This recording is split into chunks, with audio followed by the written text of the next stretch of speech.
بەشی دووەم وەرگرتنی بەرپرسیارەتی بەغداد 13 بۆ 16 ئایار مایۆی 2003 لاپەڕا 35 لە یەکەم شەومدا لە عێراق توانیم 4 کاتژمێر بە بەردەوامی بخەوم پێشەوەی بەرەبەیانێکی تا ڕادەیەک سارد هەستم. دەنگی بانگبێژەکە نزیک بوو، بڕوادارانی بانگێژ دەکرد بۆ نوێژی بەیانی. بەهۆی نەبوونی بڵندگۆوە کە زیکەزیک دروست دەکات لە کاتی تێکەڵبوونی ڕۆژنایی بە تاریکی، دەنگەکە ساف و بێگەرد دەهاتە بەرگوێ. ئامێری لەسەر ڕاکردنم نەبوو، بۆیە شۆرت و پێڵاوی ڕاکردنم لە پێ کرد و لەگەڵ ئیدیک پاسەوانە تایبەتەکەمدا نزیکەی 2 کیلۆمەتر بەناو ئەو ڕێگە چاوڕێژانەدا ڕامان کرد کە کەوتبوونە نێو باخچە چیمەنەکە و باخە خورماکانی پشت کۆشکەکەوە. بەهۆی نەهاتنی ئاو بە بەلوعەکاندا نەمتوانی خۆم شۆم. ناچار پەنام بردە بەر بتڵێک ئاوی پلاستیکی. بەدەستێک خۆم دەشت و بەدەستەکەی تریش ئاوم دەکرد بە خۆمدا. لە نێو ئاوێنە گەورەکەوە کە چوارچێوەکەی باڵتون ڕووکەش کرابوو دیمەنم نەشیاو دەردەکەوت. دوای 10 خولەک کلای و هیوم هاتنە ناو نووسینگەکەمەوە. هیچ پەیوەندێکی ڕاستەوخۆمان نەبوو بە واشنگتۆنەوە، لەبەرەوە دەبوو دەستبەرداری ئەو ڕۆتینە بم لە وەزارەتی دەرەوەدا هەبوو کە دەبێت بەو بروسکانەدا بچمەوە کە شەو گەیشتون.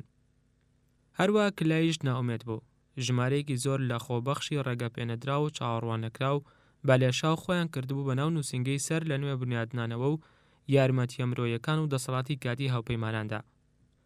ئەمەش قورسایەکی زیاتری خست بۆ سەر ژێرخانی ئابووری، بۆیە پێویست بوو لە سەرمان کۆنتڕۆڵی بەلێشاواتنی و کەسانە بکەین. بۆیە داوام لە کلای کرد بروسکەیەک بنێرێت بۆ واشنگتۆن کە بەبێ ڕەزامەندی پێشوەختی ئێمە هیچ کەسێک نێت بە بەغداد. کلای وتی هیچ ڕێگەیەک نییە بۆ ناردنی بروسکەیەکی فەرمی لەم شێوەیەدا جێری. دەمزانی پێویستە لە سەرمان خۆبەخۆیانە کار بکەین. هەرزووش ئەوەمان زانی کە سەدان مەدەنی لەوانەی کار بۆ ئاژانسی هەواڵگری ناوەندی دەکەن لە ڕێگەی پۆستی ئەلکترۆنیەوە پەیوەندی نافەرمیان بە کارمەندە کارگێڕیەکانەوە هەیە. کلای کە باڵوێزێکی خاوەن ئەزمونە دەرکی بەبوونی ئەم فەوزایە و نەمانی دیسپلینە کرد کە ئاواری ئەم سیستەمە خۆبەخۆیەیە. ئێستا کلای و هیوم بەستەیەک لە راپۆرت و نەخشە و وێنەی مانگی دەستکردیان وەرگرت کە لە نووسینگەکانی نووسینگەی سەر لە نوێ بنیادنانەوە و یارمەتیە مرۆیە کاتیەکان کۆکرابوونەوە و بە هەموو شوێنێکی ئەم بینازە بەلەحەدا بڵاو بوونەوە. دەمزانی لە ڕێگای شوێنکەوتنی تۆمارەکان و پوختەکردنی بەڵگەنامەکانەوە دەتوانێت سروشتی ڕاستەقینەی ڕێخستنەکە لە ناو وڵاتدا بزانین، زیاتر لەوەی کە بە ڕاوێژکردن لەگەڵ چاودێران و ڕەخنەگرەکان لە واشنگتۆن دەستمان دەکەوت کە 8,000 میل لێرەوە دوورن. کلای کاتێک کە خەریکی دانانی کاخەزەکان بوو لەسەر نووسینگەکەم وتی داوای شیکارێکی خێرات کرد لێمان، ئەمە شیکارەکەیە. هیومیش وتی وەک دەڵێن کاروبارەکان بەبێ پلانەکە نەڕۆیشتون بەڕێوە. کلای وتی زۆرێک لە بەدحاڵی بوون هەیە. وێڕای بڵاوبوونەوەی ئەو خەمڵاندن توندەی دواتر سەبارەت بە هەڵەکان کە دوای کەوتنی سوپای عێراق ڕوویاندا، ئەوە ئێمە ئەم بەیانیە زانیمان کە هیچ شێوان یان تێکەڵبوونێک نییە کە لە بەدوای یەکداهاتنی پرۆسی ڕووداوەکان ڕووی دابێت. بە خێرایی پوختەی پلانەکەی پێشوو بۆ پەلامەردانم پشکنی. پێشەوەی هاوپەیمانان هێرشی وشکانی دەست پێ بکەن لە 19 ئازار مارسی 2003دا بەرپرسیارەتی لە پرۆسەکانی دوای جەنگەوە لە ژەنەڕاڵ تۆمی فرانکسەوە گوێزرایەوە بۆ نووسینگەی سەر لە نوێ بنیادنانەوە و یارمەتیە مرۆیەکان کە تازە بە تازە لە واشنگتۆن دامەزرا بوو. لە کانونی دووەم یانەیاری 2003دا لە کاتێکی درەنگی قۆناغی پلانداناندا رامسفێلد فەریقی خانەنشینی سوپای جارگایرنەری دانابوو بۆ سەرکردایەتیکردنی ئەو نووسینگەیە. هۆکاری بوونی ئەم دامەزراوەیە وەک لە ناوەکەیەوە دیارە سەرپەرشتیکردنی چاکسازی ژێرخانی حەیەوی عێراق بوو کە بەهۆی جەنگەوە زیانی پێگەیشت بوو، وەک کێڵگەنەوتەکان و نەخۆشخانەکان و ڕێگە و تۆڕەکانی پەیوەندیکردن. لە کارەبەرایەکانی تریشی ڕێگرتن لە ڕوودانی کارەساتێکی مرۆیی، برسێتی و بڵاوبوونەوەی پەتا. لە ناوەندی ئەو ملیۆنان کەسەدا کە پێشبینی دەکرێت لەو جەنگە هەڵبێن کە ڕەنگە بۆ ماوەی چەند مانگێک بەردەوام بێت. وێڕای پەیوەندی دامەزراوەکەش بە سەرکردایەتی ناوەندەوە ئەوە ڕاستەوخۆ بەرپرسیار بوو لە بەردەم نووسینگەی وەزیری بەرگریدا لە پنتاگۆن. گارنەر سەرکردایەتی ئەو پرۆسە مرۆیی کرد لە ساڵی 1991دا کە بووە هۆی ڕزگارکردنی هەزاران پەنابەر لە چیاسە هەڵبەندانەکان لە باکووری عێراقدا. ئەمەش دوای ئەوەی سەدام حوسێن سوپاکەی نارد بۆ ئەوەی سەرکوتی یاخی بووە کوردەکان بکات لە دوای وەستانی جەنگی کەنداوە. وەک ئامادەکاریەکیش بۆ قۆناغی بەرایی بۆ سەر لە نوێ بنیادنانەوە و یارمەتیە مرۆیەکان لە 2003دا دامەزراندنی نزیکەی 300 کەسی ئیداری و پسپۆر درایە دەست گارنەر. مەبەست لە نووسینگەی سەر لە نوێ بنیادنانەوە ئەوە بوو ببێتە هێزێکی چەکداری خێرا یان گروپێک بۆ کوژاندنەوەی ئاگرکەوتنەوەکان و بەرپرس لە گەیاندنی پێداویستی خێراکان. ئەگەر سەدام کێڵگەنەوتیەکانی وەران بکردایە ئەوە لە نووسینگەی سەر لە نوێ ئاوادانکردنەوەدا دەستەیەکی تایبەتکراو هەبوو بۆ کوژاندنەوەی ئاگرەکان و داخستنی بیرەکان. ئەگەر جەنگی درەشخایانیش هاوڵاتیانی ناچار کرد پەنابەر نەبەر بیابانە چۆڵەکان، ئەوە پیاوەکانی گارنەر ئامادە بوون بۆ لە خۆگرتنی ئەو پەنابەرانە و کردنەوەی چادرگە بۆیان و نانپێدانیان. وتم دیارە گارنەر و پیاوەکانی هەر یەکسەر لە دوای هاتنیانەوە لە کوێت لە شوبات فێبرایرەوە دەستیان بەکاری بەردەوام کردووە. بەتەنیشت گرۆپەکانی چاکردنەوەی بیرەنەوتەکانەوە و کرێکارانی فریاکەوتنی نێودەوڵەتیەوە گروپی نووسینگەی سەر لە نوێ ئاوادانکردنەوە ئەندازیاری مەدەنیشیان تیادا بوو، وێڕای شارەزایان لە بواری ژێرخانی ئابووریدا. هەروە چەند پسپۆڕێکی ڕامیاریش لە نووسینگەی سەر لە نوێ بنیادنانەوەدا لە گروپەکەی حکومی ئیداریدا هەبوون کە باڵوێز ڕایان کرۆکەر جێگری یاریدەدەری وەزیری دەرەوە بۆ کاروباری خۆرهەڵاتی نزیک سەرکردایەتی دەکردن. ڕایان بەرپرسێکی خاوەن ئەزموون بوو لە وەزارەتی دەرەوەدا، وەک باڵوێزێک لە سووریا و کوێیت و لوبنان خزمەتی کردبوو. بە شێوەیەکی پارە و بە عەرەبی قسە دەکات. هەروە لە کۆتایی هەفتاکاندا چەند ساڵێک لە باڵۆزخانەی ئەمریکا لە عێراق کاری کردووە. وێڕایە و چیرۆکە ڕۆژنامەوانەیانەی کە باز لەوە دەکەن پنداگۆن وەزارەتی دەرەوەی دوور خستوتەوە لە بەشداریکردن لەسەر لە نوێ ئاوادانکردنەوەی عێراقدا ئەوە بوونی کرۆکەری چالاک و دەیان کەسی تر لە وەزارەتی دەرەوەدا وێڕای ئەو گەورە کارمەندانی لەگەڵم کار دەکەن ئەوە دەردەخەن کە بەرپرسان لە وەزارەتی دەرەوەدا لە دوای کەوتنی بەغداوە بەشدار بوون، بەشداریەکی قوڵ. دوای تێپەڕبوونی هەندێک کات بەسەر گەیشتنمدا بۆ بەغداد چەند راپۆرتێکی ڕۆژنامەوانیم خوێندەوە لەبارەی لێکۆڵینەوەیەکی وەزارەتی دەرەوە سەبارەت بە ئایندەی عێراق.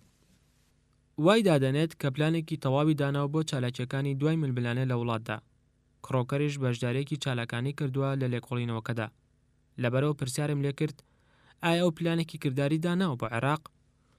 وەڵامی دایەوە کە ئەو هەرگیز پلان پێشکەش ناکات، بەڵکو تێدەگۆشێت بۆ بەشداریکردنی عێراقی ئەمریکیەکان بۆ بیرکردنەوە لە ئایندەی وڵاتەکەیان دوای لابردنی سەدام.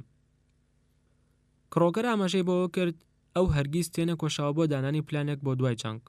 کاتێکیش کە هەلی ئەوم بۆ ڕەخسا لێکۆڵینەوەکە بخوێنمەوە کە پێک هاتبوو لە 5 بارێک هاوڕابووم لەگەڵیدا. بە دوور لە وەزارەتی دەرەوەش گارنەر هیواخواز بوو کاتێک کە ڕەوشەکە خواستی بتوانێت سوود لە دەرامەتی دەستگا حکومیەکانی تری ئەمریکا وەربگرێت. هیوموتی تاکە گرفتێک کەوا گارنەر نەیتوانیوە چارەسەری بکات بریتیە لە نادیار. نادیاری گەورەش لە شوبات فێبرایردا بریتیە لەوەی ئایا لە واقعدا جەنگ ڕوو دەدات کە بە دوای داداگیرکردن بێت. گریمانی قبولکراویش لە چوارچێوەیەکی فراواندا ئەوەی کە عێراق چەکی کۆکوژی پەرە پێدەدا و هەستاوە بە زەخیرەکردنی و بڕیارەکانی نەتەوەی گرتوەکانی پشتگوێ خستووە بریتی بوو لە مەسەلەی یەکلاییکەرەوە پێش جەنگ یان ئەو هەڵوێستەی سەر دەکێشێت بۆ جەنگ.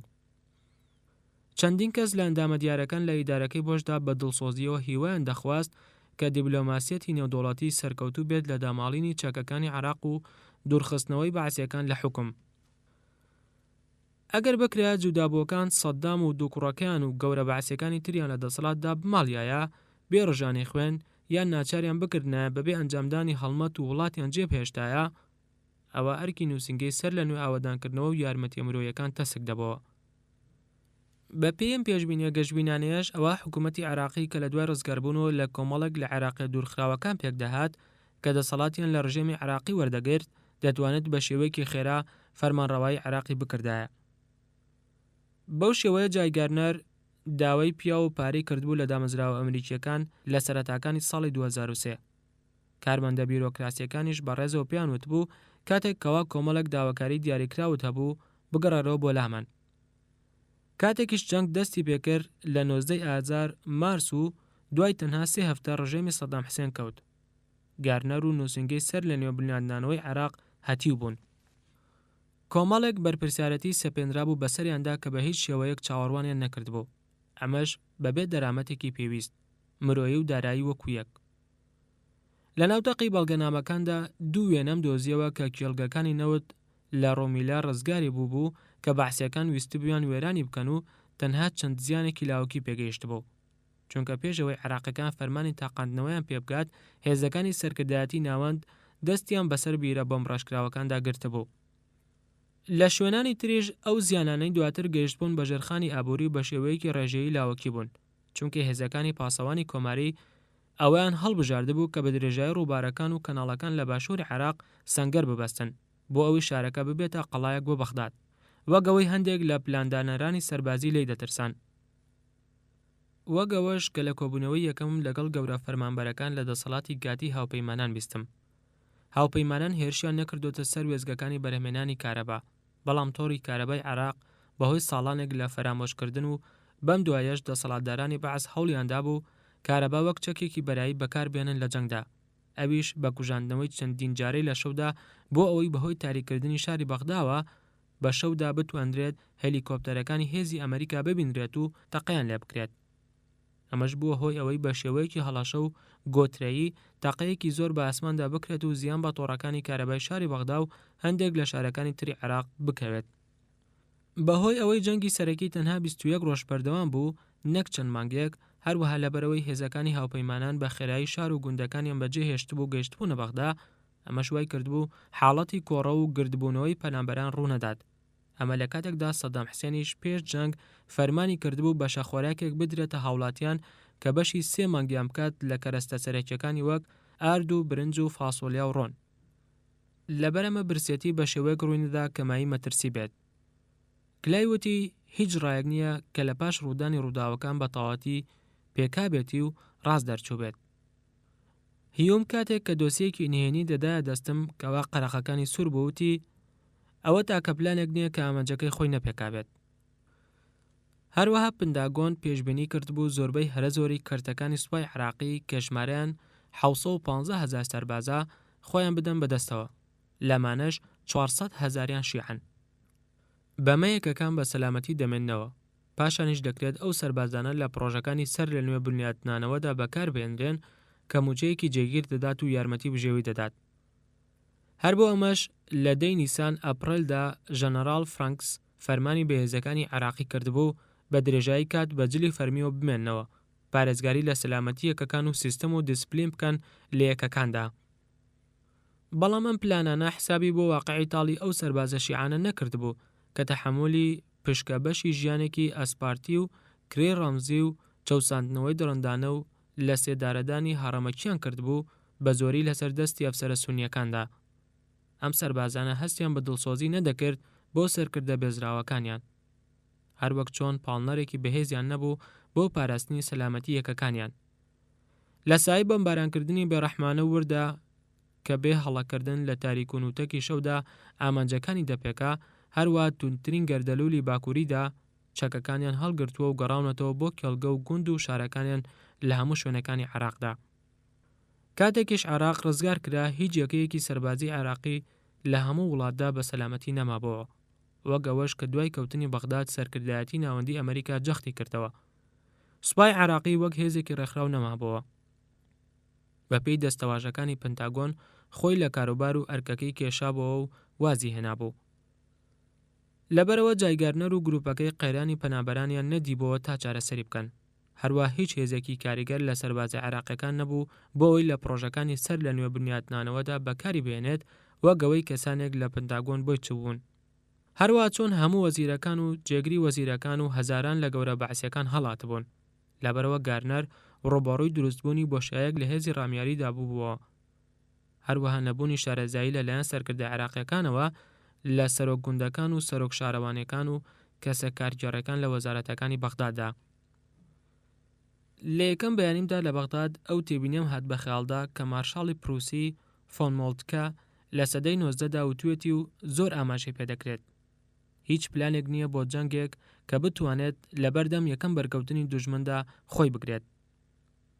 لە کاتێکدا کە بە راپۆرتەکاندا دەچوینەوە، بیرم کردەوە لەوەی هیچ پلانێکی مەدەنی نییە خۆی بگرێت لەبەردەم یەکەم بەرکەوتنی بەواقعدا. هیوم سەرنجی ڕاکێشان بەلای گرفتێکی تردا کە بەهۆی ئەزمونە درێژەکەیەوە لە ناوچەکەدا تێبینی کردبوو.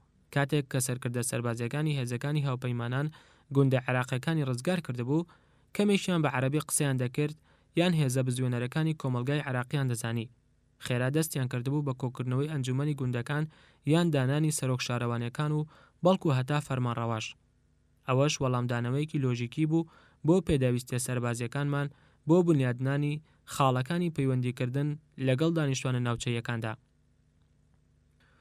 هیوموتی وا دیارە ژمارەیەک لە سەرکردەکانمان ئەم بڕیارانەیان داوە بۆ ئەوەی چاوەڕوانی دەرەنجامە ڕامیاریەکان بکەن وا دیارە ئەوان بە شێوەیەک مامەڵە دەکەن بێ ئەوەی هیچ زانیارێکی گرنگیان هەبێت دەربارەی ئەو کەسانە کە دەستنیشانیان دەکەن کارێکی سەیریش دەبێت کە ژمارەیەک لە بەعسیەکان یان تاوانبارەکان یان هەردووکیان لەناو ئەو کەسانەدا نەبینینەوە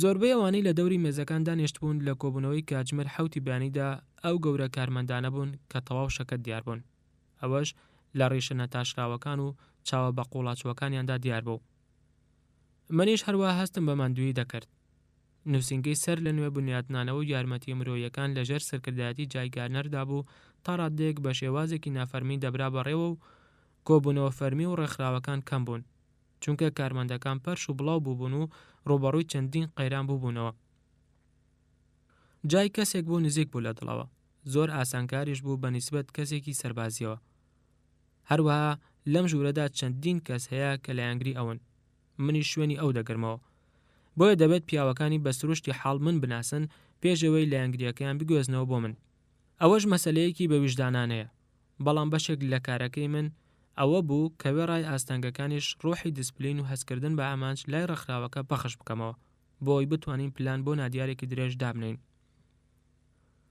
گوێم گرت بۆ راپۆرتەکان لەبارەی ڕەوشی بەیانیەوە پاشان ڕامگەیاند ئەوەی لە کۆبوونەوەکە ماوەتەوە تەرخان بکرێت بۆ گیر و گرفتە ئابوووریەکان کە تێکڕای عێراقیەکان ڕوبەڕووی دەبنەوە پێم وتن پێویستە لە سەرمان بەدەر لە ئاسایش گیر و گرفتە خۆراکیەکان چارەسەر بکەین پێویستە ئەوە لەبارەی کارەکانمان بێت لە مەسەلە گشتگیریەکانیش وەگەوەی چی بکەن بۆ پشگیری دارایی هەروەها ئەو دامەزراوانەی کە هی دەوڵەتن نەخت و نرخ و فەرەهەمکردنی برنج و باقلەمەنیەکان و هەتا دوایی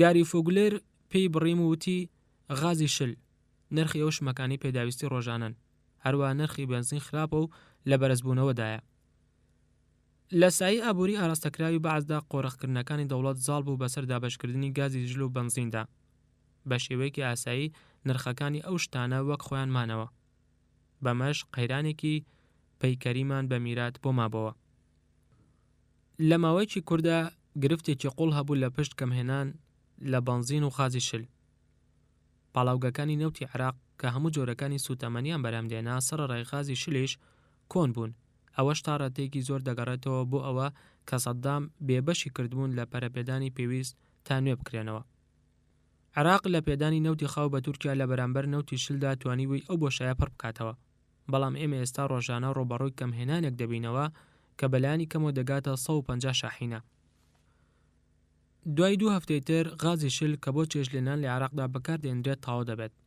ڕاوێژکارەکان پێیان ڕاگەیاندم کە 3 پاڵاوگە هەرە گەورەکە لە عێراق زۆر کۆن و چاکردنەوەیان زۆر بێسوودا لە سایی ئابووری ئاراستەکراوی سەددامدا لەوانەیە فاکتەری یەکلایکەرەوە لە پیشەسازی وزەدا بەم زوانە بە تەواوەتی لە کار بکەوێت بەڵام سوتەمەنی تاکە کێشەیەکمان نەبوو دەیڤد نامی وتی ڕۆبەڕووی قەیرانێکی گەورەی بودجە دەبینەوە ئەگەر نەتوانی هەندێک لە دەرامەتەکان بەگەڕ بخەینەوە ئاماژەی بەوە کرد کە لە 190 بودجەی دەوڵەت لە ڕێگەی داهاتەکانی نەوتەوە دێت بەڵام بە شێوەیەکی خێرا ناتوانین ئەو داهاتە زیاد بکەین بەبێ هەڵگرتنی سزاکان کە نەتەوە یەکگرتوەکان لە دوای جەنگی کەنداوە لە ساڵی 1990ەوە سەپاندوێتی و ڕێگەی لە فرۆشتنی نەوت گرتووە دەبوو ئەو لێپێچینەوەیە بکرایە بۆ ئەوەی ڕێگە لە سەددام بگیرێت لەوەی داهاتەکانی نەوت بەکار بهێنێت بۆ بنیادنانەوەی هێزە سەربازیەکانی یان بەدەستهێنانی چەکی کۆکۆش لە ساڵی 1996دا بەرنامەی نەوت بەرامبەر خۆراکی دانا بە پێی و بەرنامەیە داهاتەکانی نەوتی فرۆشراو لە ژێر چاودێری نەتەوە یەکگرتوەکاندا خەرج دەکرا لە هێنانی خۆراک و دەرماندا بەڵام بەرنامەکە گەندەڵ بوو دەوترا کە ڕەنگە هەندێک لە وڵاتان لە ناویشیاندا فەڕەنسا و ڕووسیا لەو گەندەڵیە تێوەگلابن سەددام نەک بەوە وازی نەهێنا کە پشکە هەرە باشەکە بەرێت بەڵکو زۆرێک لە ماڵ و دەرامەتەکانی لە بنیادنانی 50 کۆشکدا خرج کردبوو. ژەنەڕاڵ فرانکس ئەمەی ناونابوو بەرنامەی بەرامبەر کۆشکەکان. گرفتێکی تریش هەبوو پەیوەندی هەبوو بە کڕینی بەرووبوومەکانی گەنم و برنجی عێراقیەوە کە وەزارەتی بازرگانی لە سایەی حکمی سەدامدا بە نرخێکی زۆر کەم کڕی بوو کە ئەو نرخە بەدەستی خۆی کەمی کردبەوە. کڕینی دەرامەتەکانیش زیاتر لە 130 ملیۆن دۆلاری دەبێت. ئەمەش بە پێی وتەی ڕۆبین ڕافلی ڕاوێژکارمان لە وەزارەتی اتفاق خستن. ئاماژەی بەو کرد ڕەنگە پێویستمان بەوە بێت ئەو پارەیە لە بەرنامەی خۆراکی جیهانی نەتەوە یەکگرتووەکانەوە بەدەستی بێنین. پێشی وتم ئەوان لەسەر 5 میلیارد دۆلار لە داهاتی نەوەت بەرامبەر خۆراک دانیشتون. بەڵام نەتەوە یەکگرتووەکان نیگەران بوون سەبارەت بە ئاسایش لای خاڵەکانی کۆکردنەوەدا. بۆیە بڕۆبینم ڕاگەیاند کەوا بەرووبوومەکان کۆ بکاتەوە و ئێمەش پەیوەندی دەکەین بە سەرۆکی نێردراوی نەتەوە یەکگرتووەکانەوە. هەروەها لە کاتی کۆبوونەوەکەدا زانیم وەزارەتی فێرکردن دەیەوێت لە ڕۆژی دواتردا هەڵبژاردن بۆ نوێنەرایەتی زانکۆی بەغداد ئەنجام بدات بۆ ڕێگەدان بە کۆتایی پێهێنانی ساڵی خوێندن لە کاتی دیاریکراودا. گروپی پەروەردەییشمان بەوە ئاسوودە نەبوو چونکە ئەگەری زۆری ئەوە هەیە بەعسیەکان ئەو گروپە بن کە زیاتر ڕێکخراو بن و بیبەنەوە. پێم ڕاگەیاندن با هەڵبژاردنەکان ئەنجام بدەن بەڵام ئەوەی کە هەڵدەبژێردرێت وای دادەنین کە بە شێوەیەکی کاتی هەڵبژێردراوە تا کاتی ئەومان دەبێت لە دۆسەی کەسی بکۆڵینەوە. دوای کاتژمێرێک کۆبوونەوەکەم کۆتایی پێهێنا. ڕۆنم کردەوە کە پێویستە لەسەر کارمەندەکان زیاتر خۆراگر بن و جاخت لەسەر چارەسەرکرداریەکان بکەنەوە، ڕۆنەچنە ناو بەزینە ڕەشبینەکانەوە. هەمیشە ئاسانە هەڵوێستێکی نێگەتیڤانە وەربگریت بە تایبەتی کە دەستگاکانی ڕاگەیاندن خەوشەکانمان دەدۆزێتەوە. بەڵام ڕێگە نادەم کە ڕەشبینی بگۆڕێت بۆ نەکردنی کار. ڕەنگە لە ململانێکردن بۆ بەدەستێنانی جەماوەرێتی نەیبەمەوە، بەڵام وەک کوڕەکەم پێشنیاری کرد جزمەکان کە لە پێمدایە هانیاندام لە پاشەڵی هەندێک کەس هەڵبدەم. عەقید سکۆتی نوردووی یاریدەدەری سەربازی وتی گەورم سێرێکی ئەمە بکە. ئەمە لە کاتژمێر 6:15 سەرلەبانی ڕۆژی دواتردا بوو، چوارشەممە 14 ئایار مایۆ. نوسخەیەکی چاپکراوی لە وتارێکی ڕۆژنامەی نیویۆرک تایمز پێدام کە بڵاو کرابەوە. وتم نەفرەت. مانشێتەکەم بە دەنگێکی بەرز خوێندەوە. سیاسەتێکی نوێ لە عێراقدا دەخوازێت فەرمان دەربکات بۆ ئەوەی تەقا لە تاڵانچیەکان بکرێت. ڕۆژنامەکەم فرێدایە سەر نووسینگەکەم. پرسییم سکۆتی کەی ئەمە دەرچووە؟ دەوروبەری کاتژمێر 6 گەورم. دەبێت پاتریک تایلەر پەیامنەری تایمز دوانیۆڕۆی ڕۆژی سێشەممە هەواڵەکەی لە بەغداوە ناردبێت. سەرچاوەکانی تایلەر کە ناوی نەهێنابوون ئاماژیان بەو زانیاریانە کرد کە لە کۆبوونەوەی شەوی یەکەمدا باس کرابوون. زیاترم لە هەواڵەکە خوێندەوە. تایلەر لە زاری سەرچاوەکانی وتبووی دەست دەکەن بە تەقاکردن لە هەندێک لە تاڵانچیەکان بۆ ئەوەی هەواڵەکە بڵاو بێتەوە کە بە بەکارهێنانی هێزی کوشندا مامەڵە لەگەڵ ئەو هێرشانەدا دەکرێت کە هەڵدەکوتنە سەر ماڵ و مڵکەکان و ئۆتۆمبیل دەدزن و تاوان و توندوتیژی ئەنجام دەدەن. تایلەر ئاماژەی بە پرپرسەکان کردبوو بێ ئەوەی ناوێن بهێنە دووتبووی وا دیارە پەیڕەوە توندڕەوانەکە لە کڕۆکی ئەوەدا دێت کە سەرۆک بە بەڕێز بریمەری ڕاگەیاندووە بۆ ڕزگارکردنی سەرکەوتن لە عێراق لە تێهەڵخریسکانەوە بۆ فۆزا و پاشاگەردانی. هەروەها وتبووی مەترسیەکانی کوشتنی عێراقی لاوەکان یان بێکارەکان یان پرزە لە بڕبراوەکان. ئەوانەی کە هەواڵەکەیان بردبوو هەوڵی بەرەو پێشبردننی ئەجەندەی دەسەڵاتی کاتی هاوپەیمانانی خست بۆ سەر خۆیان. لە ڕەوشۆنە توندەکانی تریش کە بەرپرسەکان وتیان ئەوەیە کە بەڕێز بریمەر بە هیوایە ڕیشەکێشکردنی بەعس ڕابگەێنێت. سەرەڕای ئەوەی زانیاریەکانیش وردبوون ئەوە پەیوەستە بە سیاسەتە هەرە گەورەکەوە. منیش نامەوێت سەرکردە سیاسی عێراقیەکان و هاوڵاتی ئاساییەکان لە تەلەڤیزیۆنی جەزیرەوە و بە وەرگرتنی لە ڕۆژنامەی نیویۆرک تایمزەوە ئەمە ببیستن. دەستگای پرۆپاگەندە سەرقاڵکەرەکان لە ناو کۆشکدا ئەوەشی ود گارنەر پێش لەو وادەی کە چاوەڕوان دەکرا دەڕوات و لەگەڵ خۆشی ژمارەیەک لەو کارمەندانە دەبات کە لایەنگری ئەون. دەمویست سوود لە شارەزایی جای گارنەر وەربگرم لە خزمەتگوزارە لۆجستیەکاندا، بەڵام سەبارەت بە دزەپێکردنی هەواڵ و بڵاوکردنەوەی ئەوە من بەداخەوە نابم. لە کاتێکی دواتردا لە ناوەندێکی پەیوەندیەکاندا لە بارەگەی سەرکردایەتی سەرکردەی هێزە وشکانەکانی هاوپەیمانان فەریقی سوپا دەیڤد ماکرینان دانیشت بووم لە نزیک فڕۆکەخانەی بەختای نێودەوڵەتی. لە ناوەڕاستی کۆنگرەیەکی ڤیدیۆیی پارێزراودا بووین کە بەغدای بە بارگای سەرکردایەتیکردنی سەرکردایەتی ناوەندیەوە لە قەتەر و دۆناڵد رامسفێلدی وەزیری بەرگریەوە دەبەستەوە لە پنتاگۆن. پێشەوەی لە ڕێگەی مانگی دەستکردەوە بە تەلەفۆن پەیوەندی ببەستین، پیرۆزبایم لە ماکرینان کرد کە ئەمریکیەکی سووری بەڕەگەز ئێرلەندیە. بەهۆی ئەو سەرکەوتنە نایەبەوە کە هاوپەیمانان بەدەستیان هێنا، بەڵام چاوەشینەکانی شەکەتێکی قوڵیان ئاشکرا دەکرد. رامسفێلد ڕایەکی فەلسەفی وەرگرت سەبارەت بە دزەکردنی هەواڵەکە کە بێگومان ئەو لە دزەپێکەرانی هەواڵەکە پشکی زیاتری بەردەکەوێت.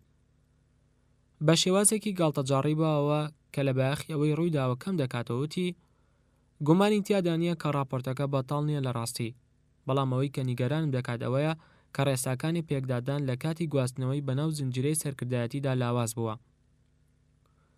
ڕێساکانی پێکدادان کە هێزەکان بەپێی ئەمە مامەڵیان لەگەڵ عێراقیەکاندا دەکرد بە بەردەوامی لاواز بووە. لە کاتی هەڵمەتەکەدا فراوانبوونێکی ئەو هێرشانەمان بینی کە خۆکوژەکانی سەدام ئەنجامیان دەدا کە هێزێکی غەیرە نظامی بوون بە جلی مەدەنیەوە، بۆیە بە هێزەکانمان ڕاست پارد بەرگری لە خۆیان بکەن و تەقە لە هەر کەسێکی مەدەنی بکەن کە چەکی هەڵگرت بێت. ئێستاش هەندێک میلیشا و چەتەی تاوانکاری و چەکدار هەن کە لە ژمارەیەک لە شارەکانی عێراقدا خەریکی ڕێگری و ڕاوڕوتن و هێزەکانی هاوپەیمانان و سەرکردەکانی لەوە دڵنیان نەبوون کە چۆن ڕوبەڕوویان ببنەوە.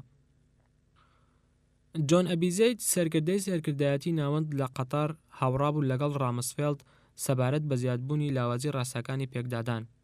وتی لەمڕۆوە بۆ زامنکردنی جێبەجێکردنی ڕێسایەکی پێکدادانێکی تۆکمە و بەهێز زنجیرەی سەرکردایەتی چالاک وەگەر دەخەمەوە کە هەموو سەربازێک و پیاوێکی مارێنز دەبێت بەباشی بیانزانێت. هیچ کەسێک باسی تەقەکردن لەو کەسانە نەکرد کە هەڵدەستن بە تاڵان و بڕۆ، چونکە کۆمەڵە کۆتێکی ئینزیباتی هەبوو لەسەر کۆنگرە تەلەڤیزۆنیەکان. ئەبیزەید بەردەوام بوو ئاماژەی بۆ ئەو تۆڕە فراوانی کار و ئامانج و فەرمانەکان کرد کە تەحەکوم بە هەموو لایەنێکەوە دەکات لە لایەنەکانی پرۆسە سەربازەکان و وتی ئێمە پێویستمان بەوەیە پێداچوونەوە بە ڕاستپاردن بارکەکاندا بکەینەوە بۆ ئەوەی ڕاددە و ئاستی دانایی دروستیان بزانین. رامسفێلد شێوازی پێداگرەکەی لە ڕێگەی پەیوەندیکردن لە ڕێگەی مانگی دەستکردەوە بەڕوونی دەرکەوت کە لێی پرسی تا ئێستا بەچی گەیشتویت؟ ئەبیزەید ڕوونی کردەوە وتی ڕەوشەکان ئارامن و مەفرەزی ئاسایشی کارار ڕەوانە دەکەین. رامسفێلد پرسی کارە؟ وەک دەشدانرێت ئەو ڕقی لە دەستەواژەی نامە و ناڕوونی سەربازی هەیە. ژەنەڕاڵ وتی مەفرەزەی گەڕۆک جەنابی وەزیر. پاشان خێرا ڕوونی کردەوە ئۆتۆمبیلی قەڵغانپۆش و هینفی چەکدار و مەفرەزەی پیادە. وتیشی ئەوەی ئێمەی مەدەنی داوای دەکەین نمایشکردنێکە بۆ هێز. ئەبیزەید شێوازی دوانەکەی سوک کردوتی ئێمەی سەرباز حەز دەکەین وابیر بکەینەوە کە ژمارەیەکی زیاتر لە خاڵ و نیشانەی سەربازی هەیە لەم مەسەلەیەدا. جێری بوونی هێزە زیاتر کارەکان لە شەقامەکاندا ئینتیباعێک دروست دەکات بە چاوپۆشی لەوەی کە ناوی لێدەنین. ئەمە پەیوەندی نییە بە ئاستەکانی هێزەوە، هێندەی ئەوەی پەیوەستە بە لێپێچینەوەکان و ئەو بایەخ پێدانە بەرایانەوە کە هێزەکان دەیگرنەبەر. خڕبوونەوەی ئۆتۆمبیلە قەڵغانپۆشەکانم بیرکەوتەوە لە دەوری فلکەکانی جوڵەی هاتوچۆ و پردەبەرزەکان لە کاتی هاتنم لە فڕۆکەخانەوە بۆ ئێرە. یەکەی زرێپۆشەکان کە بێک هاتبوون لە تانک و ئۆتۆمبیلەکانی هینفی کەوا ڕاشاشیان هەڵگرت بوو دەکرێت پارێزگاری لە ئامانجێکی جێگیر بکەن، بەڵام ڕەنگە تاڵانچەکان دزە چەکدارەکان هێرش بکەنە سەر کۆگایەکی حکومی خۆراک لە دووری 2 شەقامەوە یان کۆگای یەکێک لە بازرگانەکان بێ ئەوەی ڕوبەڕووی هیچ سزایەک ببنەوە. ئەبیزەید وتی جەنابی وەزیر، ڕەنگە ئێستا کاتیەوە هاتبێت سەر لە نوێ بڵاوە بە سەربازەکانمان بکەینەوە. ئێستا ئێمە بەرەو پێش دەچین. لەگەڵ خۆمدا دەدوام کاتێک کەوا ئەوم لە دەفتەری تێبینیەکانمدا تۆمار دەکرد. ئەبیزەید وتی شتێک هەیە کە جەخت لێکراوە ئەویش ئەوەیە هیچ هێزێک سەر لە نوێ لە دەروی عێراقدا بڵاوە پێ ناکرێتەوە تا ڕەوشی ئەمنی لەوێ سەقامگیر نەکەین. ئەوەش یەکەم دامپیانانێک بوو سەبارەت بە پێویستی بەکارهێنانی هێزی سەربازی بۆ وەستاندنی ئەو بێئاسایی کە لە شەقامەکاندا هەیە. دواتر لە نووسینگەکەمەوە لە ڕێگەی تەلەفۆنێکی پارێزراوە قسەم لەگەڵ ئەبیزەید کرد لە بارەگا سەرەکیەکەی خۆی لە دەوحەی قەتەر. وتم سوپاس بۆ ئەو پاڵپشتیە کە لەو توێژەکانتە لەگەڵ وەزیر پێشکەشت کرد جۆن. زۆر گرنگەوە بزانین کە هیچ یەکێک لە هێزەکان ناگەڕێنەوە بۆ نیشتیمان مادام ڕەوشی ئەمنی لە عێراق بەو شێوەیە شڵەقاو بێت. وتی ئێمە ئێستا کار دەکەین بۆ دانانی ڕێسایەک بۆ پێکدادانێک کە بەهێزتر بێت و مەفرەزەیەک خۆراگرتر بێت.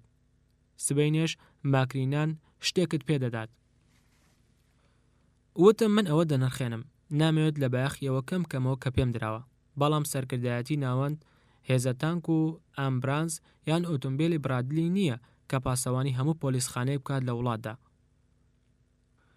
پێویستە لە سەرمان قەناعەت بە پۆلیسی عێراقی بکەین بگەڕێنەوە بۆ ناوەندەکانیان، و من پێویستم بە گەورەترین ژمارەی پۆلیسی ئەمریکی هەیە کە بتوانیت بەو پەڕی خێرایی بۆ میڕەوانە بکەیت. ئەبی زەید ساتێک وەستا، ڕەنگە بتوانم 4000 یان زیاتر کۆ بکەمەوە. وتیژی پێم وایە دەتوانین لە ماوەی 48 کاتژمێردا لە ئەمریکا و ئەوروپا و دەست بکەن بەهاتن بۆ عێراق. نزیکەی 14000 پۆلیسی عێراقی هەن کە ئێستا لە ناوەندەکانیاندا لە بەغداد نەئامادەن. ئاڵوگۆڕکردنی 4000 پۆلیسی ئەمریکی پێیان بە کڵاوەکانیانەوە کە لە کفلار دروست کراوە و بە سەدرەکانیانەوە کە چەکی جۆری M16 هەڵگرتووە یان ئەوەتان بەسەر ڕەشاشی ئۆتۆمبیلە هەنفیەکانەوە دەبێت ببێتە هۆی لاوەزکردنی توانستی ئەو کەسانەی کە خەریکی تاڵانکارین. سوپاس جۆن. تەلەفۆنەکە چرپاندی و پاشان بێدەنگ بوو. وە چرخانێکی سێرە لە ڕووداوەکاندا. کارمەندە خەشم گرتووەکان وردەکاری کۆبوونەوەیەکی نێنی لەگەڵ مندا دزە پێکردبوو دابیانە نیویۆرک تایمز. ئەم هەواڵەش پاڵی بەرامسفێلد و سەرکردایەتی ناوەندەوە نابوو مەفرەزەی بەهێزتر ڕەوانەی شەقامەکانی بەغداد بکەن. ئێستا سەربازەکانیش ڕەزامەند بوون لەسەر پێشکەشکردنی پۆلیسی سەربازی پێویست بۆ ئەوەی پۆلیسی عێراقی بەهێز بکەن و مەشق و ڕاهێنانیان پێ بکەن. جۆم لەو ڕخنانە بوو سەبارەت بەوەی کەوا کارمەندەکانی نووسنگی سەر لە نوێ بنیاتنانەوە و یارمەتیە مرۆیەکان وەک پێویست لە کۆشکی کۆماری ناچنە دەرەوە. بۆ بنبڕکردنی ئەو ڕخنەیەش بڕیارمدا هەموو ڕۆژێک بەلانی کەمەوە سەردانی دامەزراوەکی عێراقی بکەم لە ناو بەغدای گەورەدا و پاشانیش لە ناوچە دوورەکاندا. سەر لە بەیانی ڕۆژی پێنجشەممە ستیف براونگ ڕاوێژگاری وەزارەتی تەندروستی لە دەسەڵاتی کاتی هاوپەیمانان و سەعید حەقی لەگەڵمدا کۆبوونەوە کە پزیشکێکی ئەمریکی عێراقی بوو لە نیسان ئەپڕەلدا لەگەڵ نووسنگی سەر لە نوێ بنیاتنانەوە و یارمەتیە مرۆیەکاندا هاتبوو بۆ بەغدا و وەزارەتەکەی باش دەناسی لە نەخۆشخانەی ناوەندی مناڵان. حەقی یەکێک بوو لەو 200 عێراقی ئاوارانەی کە لە هەموو شوێنەکانی جیهانەوە هاتبوون بۆ ئەوەی خزمەتی وڵاتە بنەڕەتیەکەیان بکەن لە دامەزراوەیەکدا پێی دەوترێت ئەنجومەنی عێراقی بۆ سەر لە نوێ بنیاتنانەوە بژاندنەوە. ئەم گروپەش عێراقیەکی ئەمریکی بەهرەدار سەرۆکایەتی دەکردن، ناوی عیمادچیا بوو کە ئەو ڕاستەوخۆ بەرپرسە لە بەردەم مندا. نەخۆشخانە خۆراسانیە چەندین قاتەکە لە ناوەڕاستی شاری پزیشکیدا ئەو گەشانە و نەوتی هێنایە زەینمەوە کە بەغداد لە هەفتاکاندا بەخۆیەوە بینی، بەڵام نەخۆشخانەکە لە ناوەوە هاوشێوەی ئەو ڕووکارە نوێی دەرەوەی نەبوو. نەزار عەنبەکی بەڕێوەبەری نەخۆشخانەکە لە ناو دەروازە شوشەیە تۆزگرتووەکەوە پێشوازی لێکردین. کەشەکە لە ناو تاریک و گەرمتر بوو لە چاو دەرەوەدا، هەروەک چۆن هەوای ناوەوە چڕ بوو چەندین بۆنی تیژی هەڵگرت بوو. بۆنی مادەی پاکەرەوە، ئاوەڕۆی عەراق، هەڵم و بوخاری مۆلیدەی کارەبا. لە کاتی تەوقەکردندا دکتۆر وتی بەخێر هاتی جەنابی باڵبەز. چاکەتەکەی سپیەکی پاک بوو، بەرسمێڵێکی کردبوو، چاوەکانی درەوشاوە بوون، هەموو شتێک ئاماژەی بەوە دەکرد کە پزیشکێکی بەتوانایە. وتم سەباح الخێر. ئەمەش سڵاوێکی عەرەبیە کە ئەم بەیانیە لە هیومەوە فێری بووم. هەوڵدانم بۆی بە عەرەبی قسە بکەم زەردەخەنەیەکی لەسەر لای گەورە فەرمانبەران دروست کرد کەوا کۆبوونەوە بۆ چاوپێکەوتنم، بەڵام نیگەرانی پێیانەوە دیار بوو. فەرمانبەرە مەدەنی عێراقیەکان وەک ئەم پزیشکانە نازانم ئەم جۆرە بۆنانە چی بۆ حەشارداون. ئەوان بە هەمان شێوەی عێراقیەکان زۆربەی جار لە جیهانی حەز و خەونە دڕندانەیەکانی یەک پیاو دەژیاون. بەشێک لە کاری ئەم ڕۆژمەوە بوو بەڕابەریکردن قەناعەتیان پێ بکەم کە زەمانەکە ئێستا گۆڕاوە. بەڵام مادام سەدام و گەورە بەعسیەکان ماون و دەستگیر نەکراون ئارامکردنەوەی نیگەرانەکانیان کارێکی ئاسان نابێت. دکتۆر عەنبەکی بەدەستی فەرمووی لێکردم کەمانەی باش میوانداری دەگەیاند و بردنی بۆ ژووری میوانداریەکان. ژوورێک بوو سیستەمی فێنکەرەوە هەواسازیەکی باش نەبوو، بەرگی سەرمێزی کۆبوونەوەکان تشکی خۆر ڕەنگەکەی بردبوو، لەسەر مێزەکە کۆمەڵێک بوتڵی ئاو و سۆدەی لیمۆی ناسارد و کووپێچە هەبوو. دوای هەندێک گوتوێژی گشتی کە نێریتە عەرەبیەکان دەیخوازێت بەڕوونی و بە لەسەرخۆیی بە ئینگلیزی دوام. دوای ئەوەی کە زانین بەڕێوەبەر و گەورە کارمەندەکان کە لە دەوری مێزەکە دانیشت بوون لەگەڵ ئینگلیزیدا ئاشناییان هەیە، دکتۆر پێداویستی خێراکانتان چییە؟ چیمان پێ دەکرێت بۆ ئەوەی یارمەتی تۆ و یارمەتی نەخۆشەکانتی پێ بدەین ئەم هەفتەیە و هەفتەی دواتر و مانگی دواتر. پێداویستیەکانمان زۆر و فرەجۆرن جەنابی باڵوێز. دەزانین کە ماوەیەکی درێژنی ئێوە هاتوون. چۆن دەتوانین ئێستا یارمەتیتان بدەین دکتۆر؟ تکایە بە ئازادی پێم بڵێ. گزارشکردنی مرۆڤ لە بیرۆکەکان بە شێوەیەکی ڕازگویانە وەک ئەزموونێکی نوێ وابوولایەن. بەڵام ئەنبەکی هەوڵی داوتی جەنابی باڵوێز شارەکە بە ڕۆژ و بەشە وەکو یەک ئارامی و ئاسایشی تیانە. ئاماژەی بۆ دەرەوەی پەنجەرەکراوەکە کرد بۆ شەقامی ڕەشید دڵی بازرگانی بەغداد. فەرمانبەرەکان هەموو ڕۆژێک لە کاتی جەنگدا دەهاتن بۆ کار. ئێمە لە شەودا کاتێک کە موشەکەکان دەکەوت نەخوارەوە کارمان دەکرد. چەندین کیلۆمەتریش بە پێ دەڕۆیشتین بۆی بگەینە ئێرە. هەتا کاتێک تانکەکانی ئەمریکاش بۆمبارانی دەکرد. ئێستا شەقامەکان زۆر ترسناکن بەڕێزم. یەکێک لە پزیشک ئافرەتەکان کە تەمەنی لە سیەکاندا بوو بنیادێکی لاوازی هەبوو سەرپۆشەکەی هاتبووە بەسەر چاکە تەسپیە پزیشکیەکەی داوتی فەرمانبەرەکان ناوێرن بێن بۆ خەفەریاتی شەوانە. تاوانکارەکان هەر ئافرەتێکیان دەست پێوت لە شەودا دەیبن. لای من ژمارەیەک پزیشک و سستەری ئافرەت هەیە بەڵام هەمومان خێزانمان هەیە. جەنابی باڵوێز شەقامەکان تەحمل ناکرێن. بەڵێنتان پێ دەدەم ڕەوش یەمنی باش دەبێت. هەزاران پۆلیسی سەربازی ئەمریکی چەکدار لە ماوەی چەند ڕۆژی ئایندەدا دەگەن. گرفتی تر چیتان هەیە؟ ڕۆم کردە بەڕێوەبەر و پرسیارم لێ کرد. جارێکی تر دەستی درێژ کردەوە. ئۆتۆمبیلەکانمان ناتوانن بڕی پێویست لە بەنزینیان دەست بکەوێت بەهۆی کەمهێنان لەو بڕەدا کە دەینێرێت. هەروەها ئێمە پێویستمان بە دیزڵ هەیە بۆ کارپێکردنی مۆلیدەکە کە ئەویش ئێستا بە شێوەیەکی باش کار ناکات. پێش جەنگ بە ماوەیەکی درێژ چاکردنەوەیمان دواخست بوو. هەروەها کەلوپەل و پێداویستیە پزیشکەکانمان پێویستە. دەرزی و دەرمان و کەلوپەلی تەداوی و هەندێک دژە بەکتریاکان. ئێمە بێ و چاند لە ئازار مارسەوە کار دەکەین بەڵام پێویستمان بە یارمەتی هەیە. هەندێک یەدێکی کۆمەکی پزیشکی هەبوو لای نووسنگەی سەر لە نوێ ئاوەدانکردنەوە و یارمەتی مرۆیەکان لە کوێت تەرخان کرابوو بۆ چادرگەی پەنابەرەکان کە هەرگیز ئەو چادرگانە بنیاد نەنران. دڵنیا بووم لەوەی دەتوانم هەندێک بنزین و گاز لای دیڤید ماکرینان و سەرکردایەتی ناوەندی دەست بخەم. یارمەتیدانی ئەم نەخۆشخانەیە و فەرمانبەرە پاڵەوانەکانی نەک تەنها دەبێتە هۆی بەهێزکردنی نیازپاکی بەرامبەر هاوپەیمانان بەڵکو یارمەتیدانیان تاکە هەڵبژاردنێکی ئەخلاقیە. وتم خێرا پسپۆڕەکانمان دەنێرم بۆ پشکنینی گرفتەکانی مۆلیدەکە. هیوادارم لیستێکم بدەنێ. لیستێکی تەواو و تێر و تەسەلم بدەنێ سەبارەت بە پێداویستەکانی ترتان. ئێمەش ئەوەی لە توانادا بێت بۆتانی ئەنجام دەدەین. بەڕێوەبەر زەردەخەنەیەکی کرد گزارشتی لە پێزانین دەکرد. پەنجەی جوڵانە وتی موچەکانمان نزیکەی 2 مانگە هیچ موچەمان وەرنەگرتووە. موچەکەمان زۆر کەمە جەنابی باڵوێز.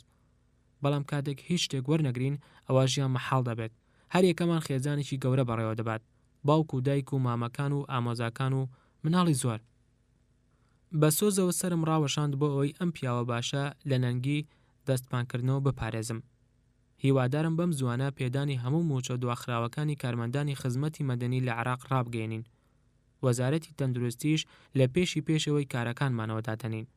شەپۆلێک لە شادمانی لە ڕوخساریاندا دەرکەوت. بیرم کردەوە پێویستە ئێستا دەست بە جێبەجێکردن بکەین. پاژەواستان بە گەشتێک بەناو نەخۆشخانەکەدا. خۆم ئامادە کردبوو بۆ بینینی مناڵە نەخۆشەکان. بەڵام هیچ شتێک نییە بتوانێت دوورم خاتەوە لە ڕیزی خێزانەکان و پەروەرشیاری مناڵانی تازە لەدایک بوو. بەهۆی ئەوەش کە تەنها بە شەودا مۆلیدەی کارەباکە کاری دەکرد بە شێوەیەکی خولی بۆ فەرهەمکردنی سوتەمەنی یەکەی سازکردنی هەوا کاری نەدەکرد. هەواکە گەرم و شێدار بوو. مێش لە هەموو شوێنێکدا هەبوو. لە پەنجەرە کراوەکانەوە دەهاتە ژوورەوە و لەسەر شیشە ئاسینەکان کۆبووبوونەوە. دایکە خەمبارەکان خۆیان لە عەبای ڕەشەوە پێچابوو. بە ڕاوەشاندنی پارچە کارتۆن مێشیان لە منداڵەکانیان دوور دەخستەوە. بۆنی سێکچۆنی ناخۆش ئەو خزمەتەی بیرهێنامەوە کە لە ئەفغانستان و ئەفریقا پێش 35 ساڵ بەسەرم برد. بەڵام پێشەوەی سەدام و بەعسیەکان سامانە نەوتەکەی تاڵام بکەن و بە ملیارات دۆلار بە فیڕۆ بدەن، عێراق خاوەن سیستەمێکی تەندروستی گشتی سەرسامکەر بوو. یەکەم جار لە شەڕی 8 ساڵەی بێهودەی عێراق ئێراندا لە ساڵانی 80کاندا و پاشانیش لە داگیرکردنی کوێیتدا لە ساڵی 1990. ئەم نەخۆشخانەیە بەهۆی ناسەقامگیری ڕەوشیەوە دەناڵێنێت هەر لەو کاتەوە کە سزاکانی نەتەوەی گرتوەکان لە ساڵی 1991دا سەپێنران. پرۆپاگەندەی فەرمی بەعەز لەسەر ئەوە وەستا بوو کە سزاکان بوونەتە هۆی بڵاوبوونەوەی بەدخۆراکی و مردنی پێشوەخت لە ناوەندەکانی مناڵە عێراقی هەژارەکاندا بە شێوەیەکی فراوان بڵاوبۆتەوە. بەڵام بەشێکی گەورە لە پاشەکشەکردنی تەندروستی کاتێک ڕوویدا کە ڕژێم باشترین دەرمان و چارەسەر و کەرەستەکانی نەخۆشخانەکان کە بەپێی بەرنامەی نەوت بەرامبەر خۆراک دەستی کەوتبوون بردنی بۆ ئەو نەخۆشخانانەی کە تەرخان کرابوون بۆ دەستەبژێری حیزبی و پاسەوانەکانی کۆماری. بەدخۆراکی بە پلەی یەکەم تووشی ئەم ناڵە شیعانە بوو کە خێزانەکانیان بەدەست فشارەکانی کوشتن و سەربڕینەوە ناڵاندە بوویان کە دەستگاکانی هەواڵگری سەر بە سەدام حوسێن لە دژیان ئەنجامی دەدا. ئەمە جگە لە سوپاکانی پاسەوانانی کۆماریش. زۆر جار خێزانە شیعەکان لە پسوڵەی بەشە خۆراک بێبەش دەکران، لەبەرەوە منداڵەکانیان برسیان دەبوو پاشان دەمردن. ئەوانەشیان لە ژیاندا دەمان دەیانگواستەوە بۆ ئەم جۆرە نەخۆشخانانە کە دەستگاکانی ڕاگەیاندنی نێودەوڵەتی وێنای دەردەسەریەکانی دەگرت و چەند نمونەیەک لە سیاسەتەکانی سزا سەختە حاڵەکانی پێشکەش دەکرد وەگەوەی ڕەواجپێدەرانی پرۆپاگەندەی باسی دانویست. پێشەوەی واشنگتۆن بەجێبهێڵم سەیری راپۆرتێکی بانکی نێودەوڵەتیم کرد وای دەخمڵاند کە کورتترین تەمەنی چاوەڕوانکرا و بەرزترین ڕێژەی مردنەکان لە نێوان وڵاتانی ناوچەکەدا لە نێوان مناڵانی عێراقدا هەیە. لە بەشی مناڵانی تازە لەدایک بوودا چەمامەوە بۆ ئەوی تابلۆی مۆدێلی پۆڵایی زیوەکە بخوێنمەوە کە لەسەر دایانگەکە چەسپێنرا بوو. بینیم لە ساڵی 1962دا لە ئەڵمانیا خۆراوە دروست کرابوو، واتە پێش 40 ساڵ. ئەو منداڵە بچووکەی لە ناویدا بوو دایبیەکی شڕی پەڕۆی لەبەردا بوو. تیشکی بەتینی خۆر کە لە پەنجەرە کراوەکەوەدا دەژوورەوە تاکە سەرچاوەیەکی گەرمکەرەوە بوو. سستەرەکان ناچار بوون ئەو جۆلانانەی ساواکان کە لە سێبەردا بوون و بەرتیشکی خۆر نەدەکەوتن دەیانکواستەوە بۆ بەرتیشکی خۆرەکە و کۆششیان دەکرد بۆ ئەوی پارێزگاری لە پلێکی گەرمی هاوسەنگ بکەن. لە بەشەکەی تردا لای بێشکەی ساوایکی زۆر بچووکی پێستۆچبووی ژاکاوە وەستاین بە شێوەیەک بوو کە من دڵنیا بووم ئەو مناڵە پێش وەختی خۆی لەدایک بووە. پرسییم لە پزیشکە نۆبەگرتووەکە کە لاوێکی درێژی شانچەماوە بوو 2 ڕۆژ بڕیشی نەتاشی بوو بۆچی نایخەنە ژووری مناڵانی نەبەکامەوە؟ پزیشکەکە وتی لەبەروی پێشوەختی خۆی لەدایک بووە، مناڵی نەبەکام نییە. سەیرێکی تۆماری مناڵەکەی کردووتی خەدیجە 7 مانگە و لە واقعدا گرفتی ئەو تەنها ئەوەیە کە بە خراپەی تووشی بەدخۆراکی بووە. سەیرێکی سۆندەی کالۆناکەیم کرد. مناڵەکە بە 2 چاوی بە قوڵاچوو سەیری کردم بێ ئەوەی بیان تروکێنێت. ناچار بووم چاومی لەسەر بگوێزمەوە. ئایا هەتیوی جەنگە یان قوربانی سەرکوردکردنی بەعس و خراپی بەڕێوەبردنە؟ ئەوە گرنگ نییە. ئەو وەک ملیۆنان عێراقی تر پێویستی بە یارمەتی و کۆمەکەیە. بینینی ئەو مناڵە ئازار چەشتووە وەک هەورە بروسکەیەک شۆکی خستە دڵمەوە. من بەرپرسیارم لێ و لە هەزارانی تری وەک ئەو. هەبوونی دەسەڵاتی فەرمانڕەوا شتێک ناگەێنێت ئەگەر نەتوانم هەندێک باشکردن لە ژیانی گشتی عێراقیەکاندا بکەم پێشەوەی کات لە کات بترازێت. لە کاتێکی دواتریەوە بەیانێدا من و ڕۆبین ڕافال سواری ئۆتۆمبیلەکەم بووین کە شۆفرلێتێکی سەبربانی گول لە نەبڕ بوو بەرەو نووسینگەی نەتەوەیە گرتوەکان کەوتی نەڕێ لە میوانخانەی قەنال لەو ڕووە کە بەرامبەر ڕووبارەکە بوو. ڕۆژنامەم لەم سەردانە ئاگادار کردەوە ئەوەش زۆرێک لە بایەخپێدانی دروست کرد. ئەوەش گونجاو بوو بۆم چونکە دەمویست نەتەوەیە گرتوەکان ناچار بکەم نرخی بەرەوبوومی گەنم و برنج بە شێوازێک لە شێوازەکان بدات. دەوروبەری کاتژمێردا گەیشتینە کۆمەڵگای نەتەوەیە گرتوەکان کە دیواربەند کرابوو. ڕامێرۆ دا سیلڤا کە بەرپرسێکی سەرنجڕاکێش بوو لە نەتەوەیە گرتوەکان و پرتوگالی بوو لەگەڵ هەندێک لە هەواڵەکانیدا پێشوازی لێکردم بۆ ژووری گەورەی کۆبوونەوەکانی. بە سیلڤام ڕاگەیاند ئێمە پێویستمان بە پارە هەیە بۆ کڕینی بەروبوومی گەنمی نیشتیمانی. باڵبێز خات و ڕافال ئەوەت بۆ ڕوون دەکاتەوە. هەر ئەوەندە کورتەیەکم پێشکەش کرد لەبارەی قەیرانەکەەوە داسیلڤا و هاوڵەکانی دەستیان کرد بە ڕەخنەگرتن لە بیانوەکانی بە شێوازێک کە ئاماژەی بەوە دەدا نایانەوێت 1 دینارچیە پێشکەش بکەن تەواو وەک ئەوەی کە ڕۆبین پێشبینی دەکرد. قسەکەم پێ بڕین ئەمە مەسەلەیەکی گرنگە بەنسبەت عێراقیەکانەوە بەڕێز داسیلڤا. پێویستە لەسەرمان پێچکەی ئابووری پاڵ بدەین. کڕینی بەروبوومەکانی شێوازێکی باشە بۆ ئەوی بڕێکی گەورە لە دارایی بە خێرایی ڕۆکەینە دەستی خەڵکەوە.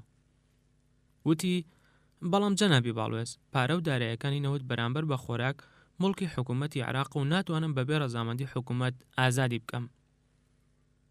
وەڵامی دایەوە ئێستا من حکوومەتی عێراقیم بە نوێنەرایەتی ئەو حکوومەتە داوا لە نەتەوەی گرتوەکان دەکەم ئەو پارە و داراییانە ئازاد بکات. دوای ئەوە یەکێک لە هاوڵەکانی داسیلڤا ڕێڕەوی گفتوگۆکەی گۆڕی وتی بەرنامەی کڕینی گەنم بەرپرسیارەتی وەزیری بازرگانی عێراقا. ئێمە هەڵوێستی وەزارەت نازانین سەبارەت بەم مەسەلەیە. ڕۆبن بە شێوەیەکی پێداگرانەوەتی پێشبینیمان دەکرد ئەوە بخوازرێت. وەک گەورەی ڕاوێژکارانی وەزارەت من لێرەم بۆ ئەوەی پێدڕابگەێنم کە دەمانەوێت بە شێوەیەکی خێرا ئەوە ئەنجام بدرێت. ڕوونمان کردەوە هاوپەیمانان بەرپرسیارەتەکە لە ئەستۆ دەگرێت و ئەو پێویستی بە یارمەتی نەتەوەی گرتوەکانە. ئەو پێچ و پەنە تێخستنە بچووکەی نەتەوەی گرتوەکانمان تێپەڕاند. بۆ تەواوکردنی ڕێکەوتنەکە هەستام و تەوقەم لەگەڵ داسیلڤادا کرد و وتم ڕۆژنامەنووسان لە دەرەوەن. بۆچی لەگەڵم نایتە دەرەوە شتێک بڵێیت؟ لەبەر هەیوانەکەدا لەبەردەم ڕۆژنامەنووساندا ڕامگەیان خۆشحاڵم پێتان ڕابگەێنم کە نەتەوەی گرتوەکان ئامادەیە بۆ خەرجکردنی بڕێکی زیاتر لە ماڵ و مڵکی عێراقیەکان بۆ پێداویستیە بە پەلەکانیان، ئەویش بە بەکارهێنانی پارۆپولی نەوت بەرامبەر بە خۆراک بۆ کڕینی بەروبوومەکانی گەنم. پرۆسەکانی کڕینیش لە هەفتەی ئایندەدا دەست پێ دەکات. داسیلڤا بە تەنیشتمەوە بە بێدەنگی وەستا بوو زەردەخەنەیەکی خستە سەر ڕوخساری. لە هەفتەی دواتردا دەستمان کرد بە کڕینی گەنم.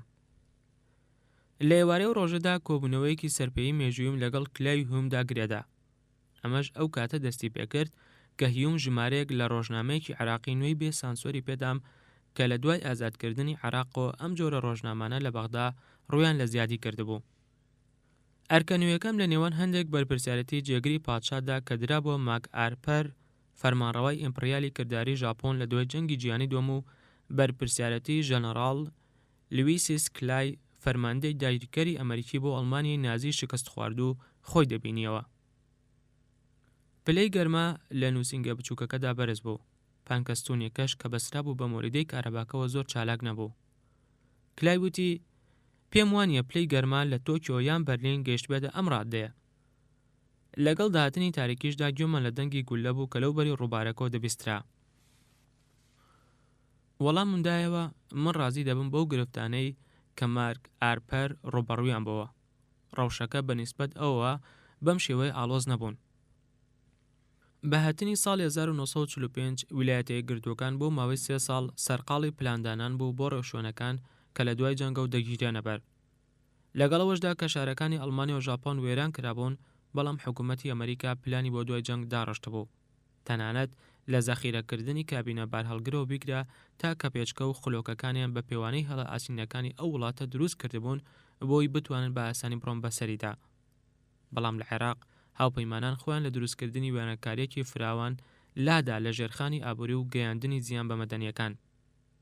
بەڵام خێرایی جەنگ کاتی پێویستی بۆ نەهێشتنەوە بۆ پلاندانان بۆ ئاڵۆزی و شلۆقاندنی کۆمەڵایەتی دواتر. ئەمە لە کاتێکدا کە چەندین دێ لە خراپی بەڕێوەبردننی بەردەوام ئابووری عێراقی تێکشکاندبوو. زیاتر لە دەیەکە ئەمریکا باڵۆزخانی نییە لە عێراقدا، هەروە چۆن سەرژمێری ئابووریەکان کە بە شێوەیەکی ئاسایی لە کۆمەلگایەکی کراوەدا بوونیان هەیە لە عێراقدا وا مامەڵی لەگەڵدا کراوە کە نهێنیەک بێت لە نهێنیەکانی دەوڵات. لەمەشدا عێراق لاساییەکێتی سۆڤێتی جارانی کردبووە و شوێنپێی ئەوی هەڵگرت بوو کە دوجار لە ناوەدا تەقیەوە. ئەمە لە کاتێکدا چەندین کەس لە خۆراوەدا پێیان وابوو کە چەندین لایەنی هێزی ڕێشەیی لە سیستمەکەدا هەیە. لای خۆراوەبوونەوە باسمان لە جیاوازی ڕامیاری و دەرونی ئەم داگیرکردنە کرد. لە کۆتایی جەنگی جیهانی دووەمدا ویلایەتە یەکگرتووەکانی ئەمریکا و هاوپەیمانەکانی شکستێکی گەورەیان بە هەردوو ئەو وڵاتە هێنا کە داگیریان کردن. هەردوو گەلی ئەڵمانی و ژاپۆنیش بە تاوەتی خۆیان ئامادە کردبوو بۆ چوونە ناو جەنگێکی درێژ و سەختەوە، بەڵام دۆڕاندیان و خۆیاندا بەدەستەوە. هیوم وتی ڕەنگە ئەڵمانی و ژاپۆنیەکان بەو داگیرکردنە خۆشحاڵ نەبوو بن، بەڵام دەیانزانی کاتێک شەڕێک دەدۆڕێنیت ئیدی دوای ئەوە داگیر دەکرێت. وتم بەڵام ئێمە ڕژێمێکی بێزراومە شکست پێێناوە نەک وڵاتەکە. زۆربەی عێراقیەکان خۆشحاڵ بوون بە لەسەر کارلابردنی سەدام و پیاوەکان، بەڵام کەمێکیان خۆشحاڵ بوون بە داگیرکردنی وڵاتەکەیان لەلایەن سوپایەکی بیانی غیرە موسڵمانەوە. کلای وتیشی بە داگیرکردنی ئەڵمانیای خۆرەڵات و دوورگە باکووریەکانی ژاپۆن کە دوور بوون لە کەنارەوە لەلایەن سوپای سووری سۆڤێتەوە لای ئەو دوو وڵاتەی کە لە جەنگی جیهانی دووەمدا شکستمان پێهێنابوون پاڵنەرێکی بەهێز هەبوو بۆ هاوکاریکردن لەگەڵماندا. هیچ کەسێک نەیدەوێت کە سوپای سوور جێگای سوپای ئەمریکا بگرێتەوە. وێڕای ئەوەی ئەڵمانیا و عێراق تا ڕادەیەک دوونەتەوەی تازە پێگەیشتون ئەوە بە کۆششی ئەڵمانەکان یەکێتی ئەڵمانیا بەدی هات، بە تایبەتی کۆشەکانی ئۆتۆ فۆن بسمارک سەرکردەی ڕاوێژکاری ئەڵمانی لە سەدەی 19دا لە کاتێکدا کە جیاوازێکی ئاینی هەیە لە نێوان باکووری پرۆتستانتی و باشووری کاسۆلیکیدا، بەڵام ئەڵمانەکان یەک کلتور و یەک زمانی هاوبەشیان هەیە. هیوم ئاماژەی کرد بە جیاوازیەکان بەنسبەت عێراقی نوێوە. لە دوای جەنگی جیهانی دووەمەوە بەریتانیەکان عێراقیان بنیادنا بە کۆکردنەوەی سێ ناوچەپێکەوە کە پێشتر لەژێر دەسەڵاتی ئیمپراتۆریەتی عوسمانیدا بوون کە هاوپەیمانی ئەڵمانی ئیمپریالی بوو. گەلی عێراقی جیاواز پێکاتێکیان دروست کرد کە تیایدا جیاوازی ڕەگەزی و تایەفی توند هەبوو. لە باشوور پەیوەندێکی بێز هەیە لە نێوان زورێنەی عەرەبی شیعە مەسەبی موسڵمان و ئێراندا. کەمینەی عەرەبی سوننە مەسەبیش نزیکەی لە 120 دانیشتوان پێک دێنن کە لە ناوچەکانی ناوەڕاستی عێراقدا لە شێوەی هۆز و تایەفەی جێگیردا کۆبوونەتەوە. سوننەکان بۆ ماوەی 400 ساڵ لە سایەی حکمی عوسمانی تورکیدا و پاشانیش لە سایەی حکمی بەعزدا فەرمانڕاوای عێراقیان کرد. کورد و تورکمانەکانیش کە سوننن بەڵام عەرەب نین هەژمونیان بەسەر باکووردا کردووە. جگە لەمانەش کەمینەی تر هەبوون وەک مەسیحی و یەزیدیەکان. لە ساڵی 1968 بەعسیەکان لە ڕێگەی کوتەتاوە دەسەڵاتیان لە عێراق گرتە دەست. سەدام حوسێن بەڕەحمانە هەستا بە پاکتاوکردنی ڕکابەرەکانی لە حیزب و بە شێوەیەکی کەسی دەسەڵاتی بەسەر دەوڵەتدا کرد. کاتێکیش لە نیسان ئەپڕیلی 2003دا لە دەسەڵات لادرا بەعسیەکانی سەدام لە دەسەڵات دامانەوە ماوەی کەسێ جار زیاتر لەوەی کە هیتلەر مایەوە. سەدام شوێنەواری دیکتاتۆریەتە سەختەکەی بە قوڵی لە ناخۆڕستەی معنەوی و دەرونی کۆمەلگای عێراقیدا هەڵکەندبوو. هەروەها ئابووری هەردوو وڵاتە داگیرکراوەکەش جیاوازێکی تر لە نێوانێدا هەیە. ئەڵمانیا پێش نزیکەی 100 ساڵ لە جەنگی جیهانی یەکەم بنکەیەکی پیشەسازی پتە و هەمەجۆری بنیادنا. چاکبوون و هەستانەوەی پیشەسازی ئەڵمانیاش بە شێوەیەکی خێرا دوای جەنگی جیهانی یەکەم ئەو نەرمی خستەڕوو کە لە سروشتی بنیادە ئابووریەکەیدا هەبوو. هەروەک چۆن ئابووری کەرتی تایبەت لە ئەڵمانیا سربەخۆ بوو لە دەسەڵاتی دەوڵەت بەلانی کەمەوە هەتا ناوەڕاستی سیەکان. بەڵام عێراق بە شێوەیەکی هەمەکی پشت بە پیشەسازی نەوت دەبەستێت کە دەوڵەت خاوەنێتی. سۆشیالیزمی دەڕەندانی سەدام حوسێنیش تەنها لە ناوبردنی چینی ناوەند و کەرتی تایبەتی لێکەوتەوە. سەدام لاسایی ممارەسەکانی جۆزێف ستالینی دەکردەوە لە بەکارهێنانی سەر لە نوێ نیشتەجێکردنەوەی دانیشتواندا بە زۆر، ئەویش بۆ تاوسەندنی گرژی و ئاڵۆزیە ڕەگەزی و ئاینێمت و شاراوەکان. بۆ ئەمەش بەعسیەکان هەزاران سونی عەرەبیان لە شاری کەرکووک و دەوروبەریدا لە زەوی کوردەکاندا نیشتەجێ کرد. بەعسیەکان بۆ ماوەی 3 دەیە عێراقیان خستە ژێر دەسەڵاتی خۆیانەوە. لەسەر شێوەی نازی و مارکسیسەکانی سۆڤێت حیزبی بەعسی عێراقی کە سەدام حوسێن و عەرەبە سوننەکان هەژمونیان کرد بەسەریدا تەنها کۆنتڕۆڵی ژیانی ڕامێران نەکردبوو، بەڵکو هەروەها بەسەر هەموو کۆمەلگای عێراقیشدا لە ڕێگەی تێکەڵەیەک لە تۆقاندنی دەوڵەتی پۆلیسی و مەراییکردن، ئەمە لە کاتێکدا کە بەڕێوەبردننی ئابووری بە شێوەیەکی خراپ و گەندەڵ ئاراستە کرابوو. پێویست بوو لەسەر ئەندامانی حیزبی بەعس ئامادەی کۆبوونەوە هەفتانەیە تەقلیدیەکان بوونایە. دروشمەکانی ئەم دوایانەی حیزبیان لەبەر دەکرد کە ستایشی سەدام و کوڕەکانی و کەسە نزیکەکانی خێزانی سەدامیان دەکرد. چاوەڕوان دەکرا لە ئەندامەکان مناڵەکانیان بەکار بهێنایە، یەکەم جار وەک سیخۆر. زۆرێکیان خیانەتیان لە خێزانەکانیان دەکرد، پاشان ببنە ئەندام لە حیزبدا، وەک ئەوەی لە ئەڵمانیای نازی و رووسیای ستالینی دەهەبوو. داوایان لە ئەندامانی حیزب دەکرد سیخوڕی بەسەر خێزانەکانیان و هاوڕێدراوسەکانیان و هاوڵە بەعسیەکانیانەوە بکەن. ئەم ممارەسە نامرۆیانەیە لەگەڵ دڕندەی سەدام و کوڕەمەزاجی و بەدخواکانیدا کەشێک لە ترس و تۆقاندن و بێمتمانەییان لە هەموو ناوەندەکانی کۆمەلگای عێراقیدا دروست کردبوو. لەسەر شێوەی هیتلەر سەدام بڕوای وا بوو کەوا قەدەر بۆ شکۆمەندی هەڵی بژاردووە. ئەو بڕوایەکی توندی بارکە مەسنەکەی هەبوو بە شێوەیەک فەرمانی کردبوو بە گەورە بەعسیەکان لە ناویشیاندا سەدان ئەفسەری هەواڵگری کە لە دەرەوە وەک دیبلۆماتکار کاریان دەکرد بۆ ئەوەی کتێبی خەباتمی هیتلەر بخوێندنەوە و دیراسەی بکەن. لە 9 ئایار مایۆدا لە دووهەمین ڕۆژی ئامادەبوونمدا لە پنتاگۆن دۆناڵد رامسفێلد فەرمانەکانی ڕاستباردنی لە یادداشتێکدا پێدام. یادداشتەکە رامسفێلد پێداگری تێدا بوو لەسەر ئەمانە: هاوپەیمانان بە توندی لە دژی دارودەستەکەی ڕژێمی پێشووی سەدام دەجەنگێت. حیزبی بەعس و گیانبەخشەکانی سەدام ئەو جەنگاوەرە نافەرمیانەی کە لە کاتی پێشڕەویکردندا بۆ بەغدا هێزەکانوانیان بێجار کردبوو هەتا دوایی. ڕوونیشی کردەوە کە هاوپەیمانان پاشماوەکانی ڕژێمی سەدام لەناو دەبات. لەو بەیانیەدا دۆگلاس فیب بریکاری وەزارەتی بەرگری ڕەشنووسی فەرمانێکی نیشاندام داوای ڕیشەکێشکردنی بەعس دەکات لە کۆمەڵگای عێراقدا. هەروەها پێداگری لەسەر بایەخی ڕامیاری مەرسومەکە کردەوە. پێویستە لەسەرمان ئەوە بۆ عێراقەکان بخەینە ڕوو کە ئێمە سوورین سەبارەت بە بنیادنانی عێراقێکی نوێ.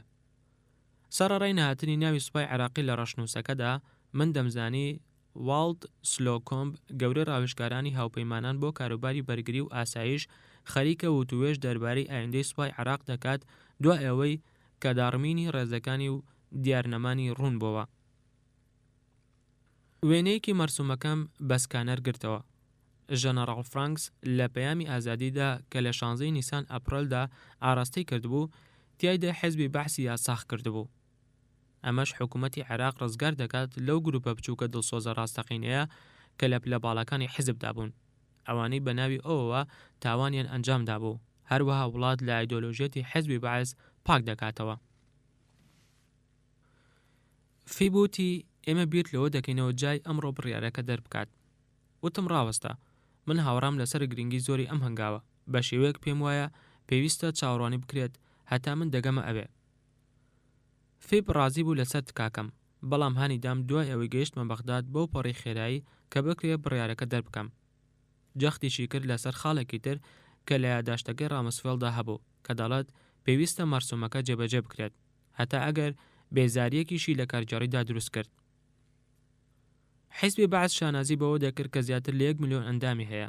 زۆرێکیشیان بۆیە چووبوونە ناو ئەو حیزبەوە تا کارێکیان بۆ دابین بکرێت وەک مامۆستا یان کارمەندێکی کارگێڕی، یان لەبەرەوەی کەسەکە یان یەکێک لە ئەندامانی خێزانەکەی ناچار کراوە ببێتە حیزبی. هاوپەیمانانیش تووڕە و نیگەران نەبوو لەوانە. باخی ئەمە لەسەر ئەو 4 ئاستە باڵایانی ئەندامەتی حیزب وەستا بوو کە فەرمانەکە لە ژیانی گشتیدا هەڵاوێردەی کردبوون.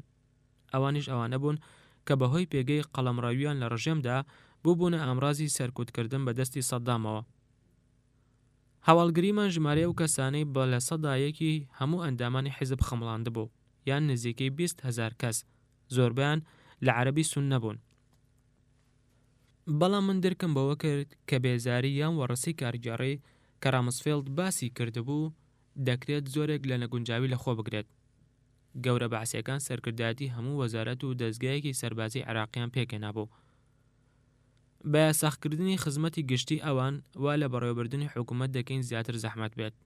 لەلایەکی ترەوە من تا ڕادەیەک ئاسوودە بووم چونکە دەمزانی تەکنۆکراتە ناسیاسیەکان دواتر دامەزراوەکان بەڕێوە دەبان.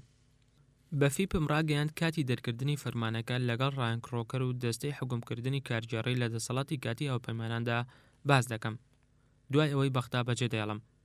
ئەو هەواڵانەش کە گەیشتبوون دەست نیویۆرک تایمز مەسەلەکەیان کردبووە کارێکی جەخت لەکراو لە ئێستادا. لە کاتێکی دواتری ئێوارەی ڕۆژی پێنجشەممە لەگەڵ ڕایان و سکۆت کارپنتەری جێگریدا جێگری یاریدەدەری وەزیری دەرەوە بۆ کاروبارە مرۆییەکان، هەروەها دوو لە بەرپرسانی حکمی ئیداری میکهان ئۆسۆلیفان و ڕۆمان مارتینیزدا کۆبوومەوە. نووسینگەکەم کە بەشی دواوی کۆشکەکە ڕوبەڕووی بوو قەرەباڵغ و گەرم بوو بەهۆی بوونی هەر 5 تایدا. هەر یەکەمان نوسخەیەکی ژمارەیەکی فەرمانەکەی دەسەڵاتی کاتی هاوپەیمانانی بەدەستەوە بوو، ڕیشەکێشکردنی بەعز لە عێراق. ڕایان نوسخە عەرەبیە فەرمیەکەی بە تەنیشت نوسخە ئینگلیزیەکەوە دانا بۆ ئەوەی بەراوردی بکات و دڵنیابێت لەوەی هەموو وشەیەک بە شێوەیەکی دروست وەرگێڕدراوە. وتم کۆشکی سپی و وەزارەتی بەرگری ئیمزایان لەسەر ئەم فەرمانە کردووە، لەبەرەوە بۆ دووهەمین جار دەیخوێنمەوە پاشان ئەگەر هەڵەیەکی گەورەی زمانی تیادا نەبێت ئیمزای دەکەم. تێبینیم کرد میگان کە هەمیشە ورد و بە تەرتیبە بینیم نوسخەکەی خۆی بە ڕەنگی جۆراوجۆر نیشانە کردبوو، خاڵەکانیشی لە پەراوێزەکاندا تۆمار کردبوو. لاوێکی قۆزی خەڵکی بۆستن بوو، بەڕەگەز ئێرلەندی بوو، قژسوورێکی دەمبەخەندە بوو. بەرپرسێکی دیار بوو لە وەزارەتی بەرگریدا و هەڵگری بڕوانامەی دکتۆرا بوو لە زانستی ڕامیاری لە زانکۆی ئۆکسفۆرد. دانەری دوو کتێبوو لەبارەی ڕۆڵی سزاکان لە سەردەمی تیرۆری نێودوڵەتیدا کە هەردووکیان پێشوازێکی باشیان لێکرا بوو. ڕۆمان مارتینز لاوێکی ئەمریکی کۆبی بوو کە لە نیویۆرک پێگەیشت بوو لە زانکۆی هارفارد. زۆر جار وا دیار بوو کە قسەیەکی گاڵتە ئامێزیە بوو لەسەر زۆرترینی ئەو کۆبوونەوانەی کە زەحمەت بوون. ڕۆمان لە ساڵی 2002دا چەندین مانگی لە نووسنگەی پلاندانان لە پنتاگۆن لە داڕشتنی پەیکەری نوێی حکوومەتی نوێی عێراقدا بەسەر بردەبوو. ئەویش بە هەمان شێوەی میکان خاوەنبیرێکی قەشەنگ و داهێنەرانە بوو. ئەو بە قوڵی لە مەسەلەی ڕێشەکێشکردنی باسی دەزانی و لێ ئاگادار بوو. ڕایان کرۆکەر ئەم دوو لاوە یاریدەدەرەی بە بیرمەند بانگ دەکردن. منیش بوونیانم لە کۆڕەکەدا دەنرخاند. وتم ئێمە هەمومان چەند جارێک دەقەکەمان خوێندەوە ڕایان. ئایا ئێوە دڵنیان لەوەی فەرمانەکە ئاماجەکانی دەپێکێت؟ هەر یەکەمان جارێکی تر 6 بڕگە کورتەکەی فەرمانەکەمان خوێندەوە. دوای ئەوەی ئامادەبووین ژەنەڕاڵ فرانکس هەڵوەشانەوەی حیزبی بەعسی عێراقی ڕاگەیاند لە ناوەڕاستی نیسان ئەپڕەلدا. ئەوە فەرمانەکە ڕاگەیاندنەکە جێبەجێ دەکات بە هەڵوەشاندنەوەی پەیکەرەکانی حیزب و دوورخستنەوەی سەرکردەکانی لە شوێنەکانی دەسەڵات و بەرپرسیارەتی لە کۆمەلگای عێراقیدا. ئامانج لەمەش زامنکردنی ئەوە بوو کە حکوومەتی نوێی نوێنەرایەتیکردن لە عێراقدا نەکەوێتە بەر هەڕەشەی ئەو بەعسیانەی بۆ دەسەڵات گەڕابوونەوە. دووبڕگەکەی دواتر ئەندامانی حیزبی بەعسی دیاری کردبوو، ئەوانەی دوورخرانەوە لە پلاکانیان یاساخ کرا لە سێریان لایندەدا لە کاتی گشتیدا کار بکەن. ئەمەش ئەو چوار پلەیە دەگرێتەوە کە بە فەرمی بە ئەندامانی گەورەی حیزب ناسراون.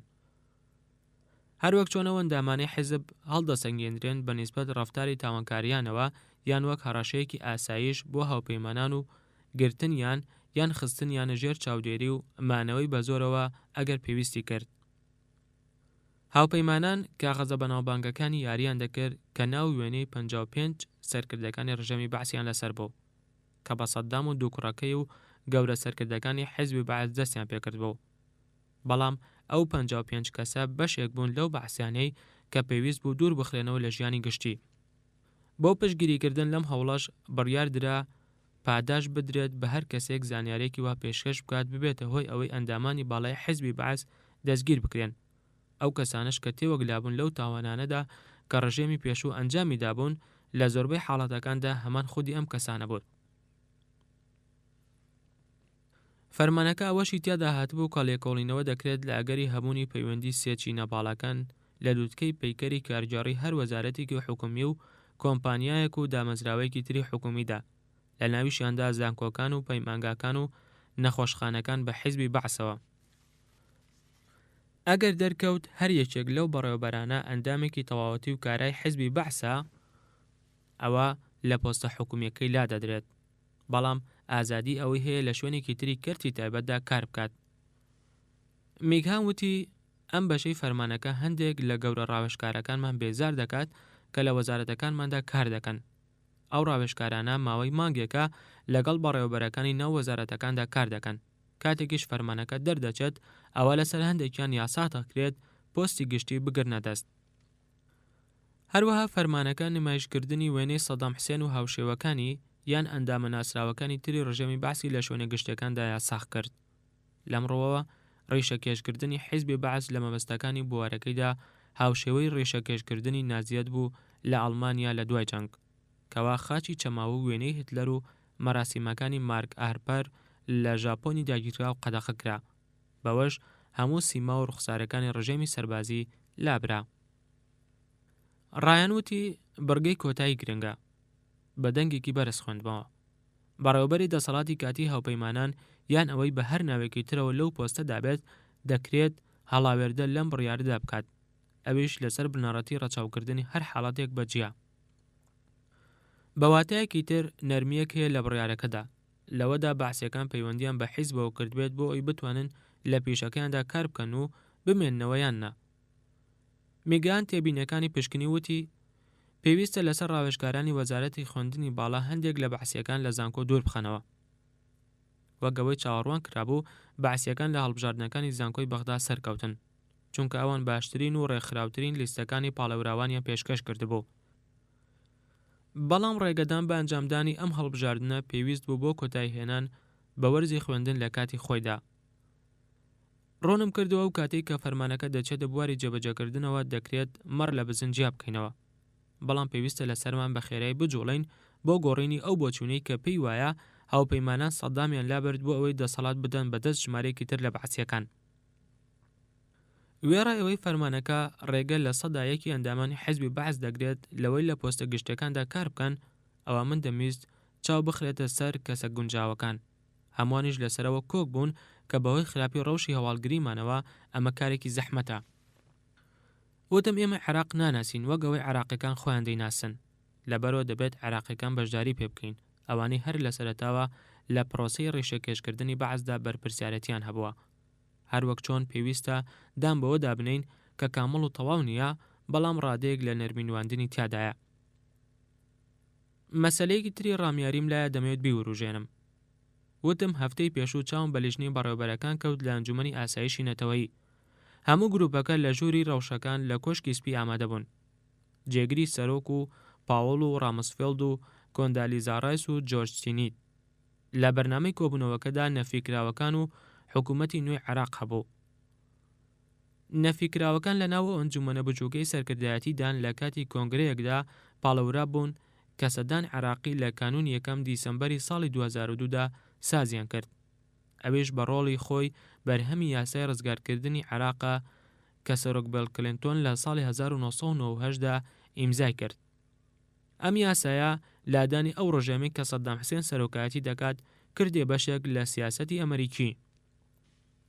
نەفیکراوەکان جیابۆکان و لە دەرەوە دەژین، ئەو پیاوانان کە چەندین ساڵە لە دژی سەدام وەستاونەتەوە و لەلایەن خۆرئاوە و هەندێک لە وڵاتە عەرەبیە میانڕەوەکانەوە پشگیریان کراوە، زۆر جارێش لە ڕێگەی دەستگاکانی هەواڵگریەوە. بۆم دەرکەوتۆ نووسنگەی فیپ و ئاژانسی هەواڵگری ئەمریکی و نووسنگەی سەر لە نوێ بنیاتنانەوە و یارمەتیە مرۆیەکان چەند بانگێکە بە شێوەیەکی ناڕەخراو لەگەڵ نەفیکراوەکاندا وتوێژ دەکەن. ئێمەش پێویستمان بە ڕوونی هەیە سەبارەت بە نیازەکانمان لە پێگەیاندنی حکوومەتێکی عێراقی. لە 3 وڵاتدا نیشتەجێ بووم کە پێشتر لە میانی جەنگی جیهانی دووەمدا ئەڵمانیا داگیری کردبوون. زانیم کە مەیلێک لای ئەوانەی کە لە وڵاتدا نیشتەجێن هەیە بۆ ڕوانین بە چاوێکی گومانەوە لە پێگەیاندنی حکوومەتەکان لە منفادا. لەبەرەوە بە تەنها تەرکیز لەسەر ئەنجومەنی سەرکردایەتی عێراقی بەو پێی ئەو ناوکو و کڕۆکە سەپێنراوەکەیە بۆ پێگەیاندنی حکوومەتێکی عێراقی لەوان. مەترسێکی هاوشێوە دروست دەکات لە ناوەندی گشتی ئەو عێراقیانەدا کە لە وڵاتەکاندا ماونەتەوە و بەدەست دڕندەی سەدامەوە ناڵاندویانە. هەروەک چۆن ئەنجومەنی سەرکردایەتی عێراقی هاوسەنگیەکی گونجاوی تیادا نییە لە نێوان سوننە و شیعەکاندا تای تەرازۆکە بەلای کوردەکاندا لار دەبێتەوە. تورکمانەکان یان مەسیحیەکان یان ژنی تیادا نییە. کاتێک ڕۆژی دووشەمە گەیشتمە بەغداد زانیم گارنەر کۆبوونەوەیەکی بۆ ڕۆژی دواتر بە سەورەکایەتی من ئامادە کردووە لەگەڵ ئەنجومەنی سەرکردایەتی عێراقیدا. ئەو کۆبوونەوەیش دواخرا چونکە منویستم ڕاوێژ لەگەڵ ڕاوێژکارە سیاسیەکانمدا بکەم پێشەوەی بچمە ناو وتووێژە وردەکانەوە سەبارەت بەو پلانی کە هەمانە سەبارەت بە پێگەیاندنی حکوومەتی کاتی. هەروەک چۆن ویستم ئاماژەیەک بدەم بە کەسایەتی سیاسی عێراقیەکان ئەوەی تیادا ڕوون کەمەوە کە من پەلەی ئەوەم نییە لەگەڵیاندا کۆ ببمەوە. دوجاریش ئەوە بۆ هەموو لایەک بخەمە ڕوو کە ئێستا من بەرپرسم نەک جای. وێڕای گەرمای ژوورەکە توانیم ئاگایی هەمووان بۆ لای خۆم ڕابکێشم. ڕێم پێ بدەن هەندێک بخوێنمەوە لەوەی کە بەڕێوەبەرەکان لەبارەی حکوومەتی نوێی عێراق و توانە. یەکەم خاڵی دەستپێکردنی ئەرکەکە بریتیە لە سووربوونی سەرۆک لەسەرەوەی دەستەی فەرمانڕەواییکردن هەموو عێراقیەکان بگرێتەوە، باکوور و باشوور، سوننە و شیعە و کورد و تورکمان و مەسیحیەکان. چونکە پێویست دەبێت لەسەر حکوومەتی کاتی دەستور و یاساگەلێکی نوێ دابنێن و سەرپەرشتی چاکسازی ئابووری بکەن لە عێراقدا. ئەوەش لە شەو ڕۆژێکدا نایەتە دی. وێڕای ئەوەش کە سەرکردە منفیەکان خوازیارینی یان بڕوایان پێێتی. ئەمەش وتەی پاوڵە کە دەڵێت ئەوە ڕێنمایی سەرۆکە کە پەلەنەکەی لە بنیادنانی ئیدارەیەکی عێراقی کاتیدا تا کۆمەڵێکمان دەست دەکەوێت بتوانن نوێنەرایەتی بکەن.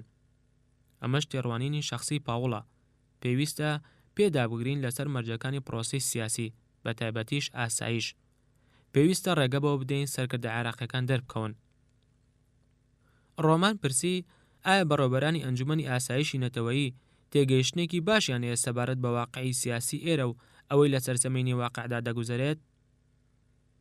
کاتێک کە خەریکی خوێندنەوەی تێبینێت تۆمارکراوەکانی لای خۆم بموتم ئەمە وتەی جێگیری سەرۆکە کە دەڵێت ئێمە هێشتا لە قۆناغێک دانین تیایدا سەرکردە عێراقیەکان کە خاوەن نوێنەرایەتین دەربکەون. ئەوان هێشتا دەترسن. ئێمەش پێویستمان بە استراتیژیەک هەیە لە سەرزەمینی واقع کە پەیوەستە بەو ڕەوشەی کە لە دوای جەنگەوە هاتۆتە کایەوە، نەک ئەو ڕەوشەی کە هیواخوازین باڵبکێشێت و بەرپا بێت. ئەوەش وەک پشگیریەکی کراوە دەرناکەوێت بۆ نەفیکراوەکان. تێبینیەکانم هەڵگێڕایوتم بە کورتی بەڕێوەبەرانی ئەنجومەنی ئاسایشی نەتەوەیی ڕێککەوتون لەسەرەوەی کە ئێمە پێویستمان بەکات و هاوسەنگێکی گەورەتر هەیە، گەورەتر لەوەی کە لای کۆمەڵێکی بچووک لەو نەفیکراوانە هەیە کە تا ئەمڕۆ مامەڵەمان لەگەڵدا کردوون. ڕایان پرسی کەی هەواڵەکەیان پێدەگەێنیت جێری؟ وتم سبەینی پاشنیۆڕۆ. لە بەیانیدا پۆلیسێکی باش دەبم کاتێک کە فەرمانی ڕێشەکێشکردنی بەعەس ئیمزا دەکەم. لە کاتی کۆبوونەوەشمدا لەگەڵ ئەنجومەنی سەرکردایەتیدا لە کاتژمێر 5 پاشنیۆڕۆ پێیان ڕادەگەێنم کە ئێمە بەم زوانە بە تەمانی جڵەوی کاروبارەکانیان پێ بسپێرین. منفیەکان بە سروشتی حاڵ دەیانەوێت بە خێرایی خۆیان لە باتی حکوومەتێک جێگیر بکەن پێشەوەی کاریگەریان لە لەندەن و واشنگتۆن و تاران و ڕیاض کەم و بەرتەسک بێتەوە ئەگەر دەسەڵاتی سیاسیان لەسەر ئەرزی واقع لە عێراق نەدرێتێ. وەک جێبەجێکردنێکی ڕێنماییەکانی سەرۆکیش دەسەڵاتی کاتی هاوپەیمانان دەیویست دڵنیابێت لەوەی کە ئێمە حکوومەتێکی کاتی پێک دێنین کە نوێنەرایەتی گەلی عێراق بکات، نوێنەرایەتێکی فراوان. بە کورتی ئێمە دەمانویست کۆنتڕۆڵێکمان هەبێت لە بنیانەی حکوومەتێکی کاتیدا گەورەتر لەوەی کە ئەنجومەنی سەرکردایەتی عێراقی دەیویست بۆمان. ئەوەش کە ڕۆژەکەی ئاڵۆز کرد ئەوە بوو زاڵمای خەلیزار نێردراوی سەرۆکاتی پێش 2 هەفتە لەگەڵ ئەو ئەنجومەنەدا کۆبووبووە و ئەو ئینتیباعی لابەجێهێشت بوون کە ئێمە لە ناوەڕاستی ئایار مایۆدا دەسەڵاتی حکومیان پێدەسپێرین. ئەو لە دوانش لە ڕووکەشدا شیاو بوو لەگەڵ سیناریۆی گواستنەوەی پێشوەختی دەسەڵات کە پنتاگۆن بەو ئاراستەیەدا دەڕۆیشت. بەڵام ئەو ئاراستەی کە لە کۆبوونەوەی بەڕێوەبەرەکانەوە دەرچوو پێشبینی کردبوو پرۆسی گواستنەوەی دەسەڵات بۆ عێراقیەکان لە باشترین حاڵەتدا چەند مانگێکی پێ بچێت. بەو شێوەیە لە هەڵوێستێکی تەنگەلانیدا دەبم کاتێک دەچم بۆ کۆبوونەوەی پاشنیۆڕی ڕۆژهێنی، چونکە دەبێت جەخت لەوە بکەمەوە ئێمە دەمانەوێت سوود لەو پێشکەوتنە ببینین کە بە کردارەکی بەدەستمان هێناوە لەگەڵ ئەنجومەنی سەرکردایەتی عێراقیدا، هاوکاتیش خۆ قوتارکردن لەوەی کە خەلیل پێڕاگەاندبوون. لە بەرەبەیانی ڕۆژی هێنیدا 16 ئایار مایۆ 2023 لە نووسینگەکەمدا بە ئامادەبوونی ڕایەن و سکۆت و میکهان و مارتینیز ئیمزام لەسەر فەرمانی ژمارەیەک کرد کە لەلایەن دەسەڵاتی کاتی هاوپەیمانانەوە دەرچوو بوو. سکۆت وێنەیەکی و فەرمانەی هەڵگرتەوە، وێنەیەک وەک فارگۆنی شەمەندەفەری تونێلەکان وابوو لە ناوە و لە کاتی بە دیارکەوتنی لووتکەکەیدا. وتم ڕۆژنامە و تەلەڤیزۆنە عێراقیەکان بێوەستان ئەم هەواڵە دووبارە دەکەنەوە. هیوم پێکەنی وتی بە دڵنیایی و هەواڵەکە گەیشتووە بە هەموو بازار و چایخانە و هەموو گوندێک هەر لە بەسڕەوە هەتا هەولێر. وتم باشە ئەمە ئەرکەکەی پاشنیۆڕۆم ئاسان دەکات. پێش کۆبوونەوە لەگەڵ وەفتی عێراقیدا لە دوانیۆڕۆی ئەو ڕۆژەدا مەرسومی ڕێشەکەشکردنی باسم لەگەڵ ڕۆژنامەکاندا باس کرد. ڕامگەیاند پرۆسەکە لەسەر 3 بنەما دەڕوات بەڕێوە. دادپەروەر و شەفاف و ڕێکوپێک دەبێت. سووریش دەبین لەسەر زامنکردنی سوودوەرگرتن لەو بەهرانەی بە زۆر چوونەتە ناو حیزبی بەحسەوە بۆ بەرژەوەندی گەلی عێراق. لە پێناو ئەمەشدا ئێمە رازین بەوەی کە ئەم سیاسەتە دەبێتە هۆی دروستکردنی هەندێک کەموکورتی لە بەڕێوەبردننی حکوومەتدا. ئەم ڕاگەیاندنە تێدەگۆشا بۆ مامەڵەکردن لەگەڵ سکاڵەکان لە ناوەندی کارمەندەکانی ناو نووسینگەی سەر لە نوێ بنیاتنانەوە و یارمەتیە مرۆیەکان هێندەی ئەوەی مامەڵە لەگەڵ سکاڵەکان دەکات لە ناوەندی تەکنۆکراتە بەعسیەکاندا کە دوور دەکەونەوە لە کارەکانیان. وەک دەریشکەوت زۆربەی ئەندامە دیارەکانی حیزبی بەعس کەوا کاریگەر دەبن بەم بڕیارە دوای ڕوخانی ڕژێمی سەدام وەزارەتەکانیان بەجێهێشت، بەڵکو زۆرێکیان لە وڵات هەڵهاتن. لەگەڵەوەشدا جێبەجێکردنی ئەم فەرمانە زەحمەت دەبێت. دووبارەم کردەوە هاوپەیمانان هەڵەگەلێک دەکات لە هەڵبژاردننی عێراقیەکاندا ئەوانەی کە دەبێت پۆستەکانیان بەجێ بهێڵن و ئەوانەی کە دەمێننەوە لە پۆستەکانیاندا. ئەوە شمود عێراقیەکان ورتر توانێت ئەو جیاکردنەوەیان دەبێت لە پیادەکردنی سیاسەتێکی دادپەروەرانەدا. لەبەرەوە جێبەجێکردنی پرۆسەی ڕێشەکێشکردنی بەعس بە خێراترین کات بە حکوومەتی عێراقی کاتی ڕادەسپێرین. دوای کۆنگرە ڕۆژنامەوانیەکە کە بیست خولەکی خایاند، کۆبوونەوەیەکم لەگەڵ گەورە ڕاوێژکارانی وەزارەتەکاندا ساز کرد لە نووسینگەی سەر لە نوێ بنیادنانەوە و یارمەتی مرۆیەکان. ئەوەی لە کۆبوونەوەکەدا ڕوویدا بوو درەنگانێکی شەو لەو پۆستە ئەلکترۆنیەدا کە بۆ فڕانسیم نارد ڕوونم کردەوە. دەریایەک سکاڵە و شکایەت هەبوو، زۆرێک گوتیان ئەم کارە زەحمەت دەبێت. بیرم هێنانەوە کە ڕێنمایەکانی سەرۆک ڕوونن. ڕێشەکێشکردنی بەعس جێبەجێ دەکرێت هەتا ئەگەر ئەوە لەسەر حسابی توانستی ئیداریش بکەوێت. هەموانیش ڕۆباڕووی ساتێکی ناڕەحەت بوونەوە. ڕاوێژکارەکانم نارد بۆ وەزارەتەکانیان بۆەوەی عێراقیەکان لەو گۆڕانکاریە نزیکانە ئاگادار بکەنەوە کە ڕوو دەدەن. یەکێکیشان بە ڕۆژنامەی نیویۆرک تایمز ڕاگەیاندبوو کە فەرمانەکەم فاشیانەیە. هەرچەندە فەرمانەکە ئامانجی هەڵوەشاندنەوەی حیزبێک بوو کە بە فاشیبوونی خۆیەوە دەنازی، بەڵام ئەو قسە زۆر گەمژانەیە تووشی شۆکی کردم. لە ڕووی ئیجابیەوە سەبارەت بە ڕێشەکێشکردنی بەعس زۆربەی عێراقیەکان پشتگیریان لە فەرمانەکە کرد. لە واقعیشدا سەدان جار ئەوە دەبیستمەوە کە فەرمانی ژمارەیەک هەنگاوە هەرە گرنگەکە بوو کە وەک بەڕێوەبەری دەسەڵاتی کاتی هاوپەیمانان لە عێراق گرتمە بەر. ئەو هەنگاوە بە جوانی ڕوونی کردەوە کە ئێمە تەنها تێناگۆشین بۆ لابردنی زۆردارەتی و دەڕەندایەتی سەدام، بەڵکو هەروەها بۆ بنیادنانی سیستەمێکی ڕامیاری نوێش لە جێیدا. دوانێوەڕۆی ڕۆژی هێنی کە کۆبوونەوەی دەستەی فەرمانبەرانمان هەبوو لە ژووری کۆبوونەوەکانی کۆشک چاوەڕوان بووین. حەوت لە نوێنەرە عێراقیەکان لەگەڵمدا کۆببنەوە. ئەو کۆمەڵەی کە سوور بوون لەسەر ئەوەی وەک گرۆپی حەوت ئاماژیان پێ بکەین کە پێک هاتبوون لە ئەحمەد چەلەبی لە کۆنگرەی نیشتیمانی عێراقی شیعە بوو. مناڵێکی تا ڕادێک سەرسامکەر بوو. لە تەمەنێکی زوویدا لە زانکۆی شیکاگۆ دکتۆرای لە بیرکاریدا هێنابوو لە یەکێک لە دەوڵەمەندترین خێزانەکانی عێراقا. لە عێراق هەڵاتبوو بەهۆی مامەڵە بازرگانیەکانەوە سامانێکی زۆری بەدەست هێنابوو کە هەندێک لەو سامانانەی جێگی گومان بوون. چەلەبی پەیوەندیکی توندوتۆڵی هەیە لەگەڵ کۆنگرێس و هەندێک لە مەدەنیەکانی ناو پنتاگۆندا، بەڵام لەگەڵ وەزارەتی بەرگری یان دەستگای هەواڵگری ناوەندیدا پەیوەندی نەبوو. ئایەت عەلاوی سەرکردەی بزوتنەوەی نیشتیمانی عێراقی، ئەمیش هەروەها شیعەیەکی ئەلمانیە، ڕکابەری سەرەکی چەلەبی بوو. عەلاوی کە پزیشکە لە ساڵی 1970 لە هەوڵێکی تیرۆرکردن ڕزگارێ بوو ئەو کاتێک کە لە بەریتانیا دەژیا، کاتێک کە ژمارەیەک لە دارودەستە تاوانکارەکانی سەدام ویستیان لە ناو نوێنەکەیدا بیکوژن. لە ساڵەکانی دواتردا عەلاوی لە نزیکەوە لەگەڵ دەستگا هەواڵگریە خۆر ئاوایی و عەرەبیەکاندا کاری کردووە. هەردوو سەرکردە کوردیەکە مەسعود بارزانی سەرۆکی پارتی دیموکراتی کوردستان و هاوپەیمان و هەندێک جاریش ڕکابەرەکەی جەلال تاڵەبانی سکرتێری گشتی یەکێتی نیشتیمانی کوردستان. ئەم دوو پارتە هێزێکی میلیشیای کارایان پێشکەش کرد بۆ ئەوەی شانبەشانی هێزەکانی هاوپەیمانانی تایبەت لە باکووری عێراق لە کاتی هەڵمەتەکاندا لە دژی ڕژێمی سەدام بجەنگن. هێزەکانی پێشمەرگە پێک هاتبوون لەو جەنگاوەرە خێڵەکیانەی کە لە پێناو ئازادیدا دەجەنگان. پێشتر لە نەوەدەکاندا لە کاتی ململانی ناوخۆیە دەڕەندەکاندا مەبەست لە جەنگی براکوژی نەوەدەکانە لە دژی یەک جەنگاون. ئەنجومەنی سەرکردایەتی عێراقی هەروەها نەسیر چادرچی لە خۆ دەگر کە پارێزەرێکی سونی بەڕێز بوو تەمەنی 70 ساڵ دەبوو. پێشەواتی حیزبێکی بچووکی دەکرد، حیزبی دیموکراتی نیشتیمانی ئەلمانی، بەڵام بەحسیەکان لە کۆتایی 60ەکاندا لە ناویان برد. ئیبراهیم جەعفەری ئەویش بە هەمان شێوەی عەلاوی پزیشک بوو، نوێنەری سەرەکی حیزبی داعوای ئیسلامی شیعە بوو کە لە کۆتایی 70ەکاندا پێشەواتی جوڵانەوەیەکی یاخیبوونی کراوی کرد دژ بە ڕژێمی بەعز، پێشەوەی حیزبەکە و جەعفەری ناچار بکرێن هەڵبێن و پەنابەرنە بەر مەنفە. حیزبە ئیسلامیە شیعەکەی تر ئەنجومەنی باڵای شۆڕشی ئیسلامی لە عێراق دکتۆر عادل عەبدولمەهدی و حەمید بەیاتی نوێنەرایەتیان دەکرد. دەوترا هۆکار ئێمە دەگەڕێتەوە بۆ وەک کە دیارترین سەرکردەکانی ئەو پارتە لە بەغداد نەخۆش کەوتووە کە ئەویش عەبدولعەزیز ئەلحەکیم بوو. گومانی ئەوە برد کە نەخۆشیەکەی حەکیم ڕەنگە دیبلۆماسی بێت، چونکە ئەو ناسرا بوو بەوەی متمانی بەنیاز و پاڵنارەکانی هاوپەیمانان نەبوو. ئێمە هیوامان وابوو لە بەکارهێنانی ئەنجومەنی سەرکردایەتی عێراقیدا لژنەیەکی ڕێخستن بنیاد بنین کە کۆمەڵێکی گەورەتر کۆبکاتەوە لە ڕووی قەبارەوە، بە ڕۆڵی خۆی حکوومەتێکی عێراقی هەڵبژێرێت. بەڵام ئێمە دەمانزانی لای نەفیکراوە عێراقیەکان خواست و خولای گەورەتر هەبوو. پاشنیوەڕۆی ڕۆژی هەینی 16 ئایار مایۆ کەمێک دوای 5 کۆبووینەوە. بینیم ژووری کۆبوونەوەکان گەرمتر بوو لە چاو شەوی دووشەممەدا.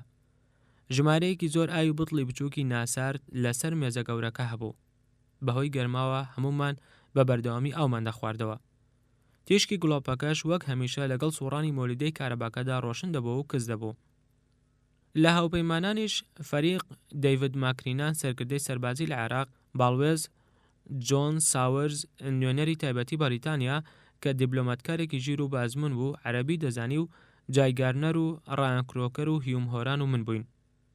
بۆ دەرخستنی هەماهەنگی سیاسی و سەربازی لەگەڵ هاوپەیماناندا لەسەر داوای من ژەنەڕاڵ جۆن ئەبیزێدیش لە دۆحەوە هاتبوو.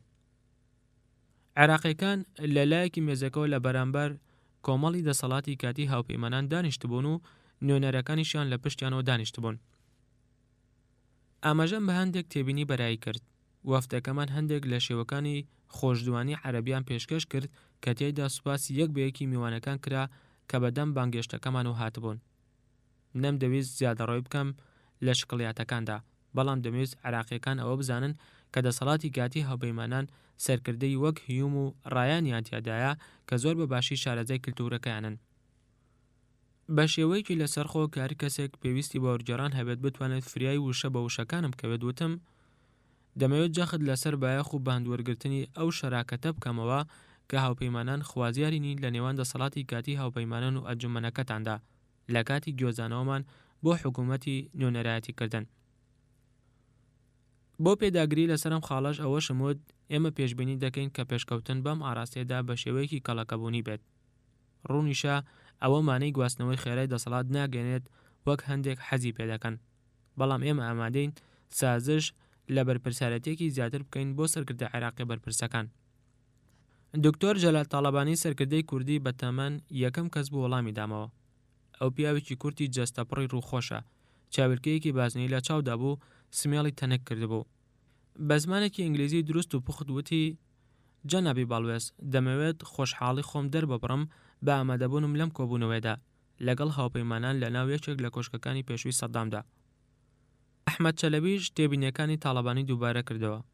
ئەو کەسێکی خاوەن لە شولارێکی مامناوەند و قۆز بوو، بە پێچەوانی شێوازی باوی عێراقیەکانەوە سمێڵی تاشی بوو. بە زمانێکی ئینگلیزی پارا و قسەی کرد.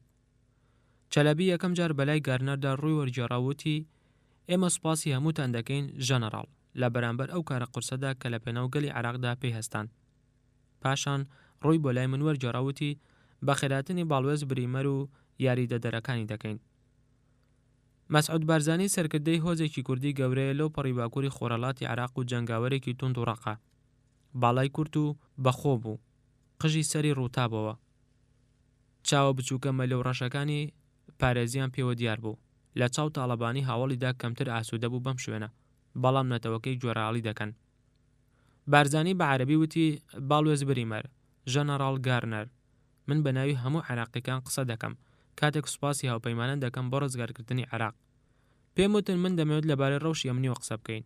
من بە بایەخەوە گوێ لە ڕاوبۆچوونەکانیان دەگرم. ئاسایش بەردی گۆشەیە بۆ هەموو کۆشکەکانمان لە پێناو بنیادنانی عێراقێکی نوێدا، دوجاریش بنیادنانی حکوومەتێکی و نوێنەرایەتی کردن. ئایەت عەلاوی شێوەی دانیشتنەکەی خۆی ڕێکردەوە بە پێداگری و بە زمانێکی ئینگلیزی پارا و قسەی کرد. بە هەمان شێوەی چەلەبی ئەمیش سمێڵی تاشی بوو، چاویلکەی لە چاو نەکردبوو. بۆشاییەکی ئەمنی هەیە، یاسا نەماوە بە شێوەیەک تاوان لە شەقەمەکاندا بڵاو بۆتەوە کە پێشتر نمونەیان نەدیوە. پاشان بەردەوام و لە وەسفکردنی ئەو پاشاگەردانی و بێسەرۆبەریەدا کە هەمومان دیبوومان، خەڵک پێویستیان بە پاراستنی زیاتر هەیە. ژەنەڕاڵ ئەبیزێد لەسەر ئەو تێبینەوتی: دەمەوێت لە هەفتەی ئایندەدا کۆبوونەوەیەک ڕێک بخەم لەگەڵ گەورە سەرکردەکان و ئەندامانی ئەم ئەنجومەنەدا بۆ وتوێژکردن لەبارەی چارەسەرکرداریەکانەوە بۆ ئەم گرفتە ئەمنیە. دواتر وتوێژمان کرد لەبارەی فەرمانی ڕێشەکێشکردنی بەعسکان بەیانی ئیمزام کرد. هەر حەوت کەسەکە بە کورتی و بە شێوەیەکی گەرموگوڕانە پێشوازیان لە فەرمانە کرد.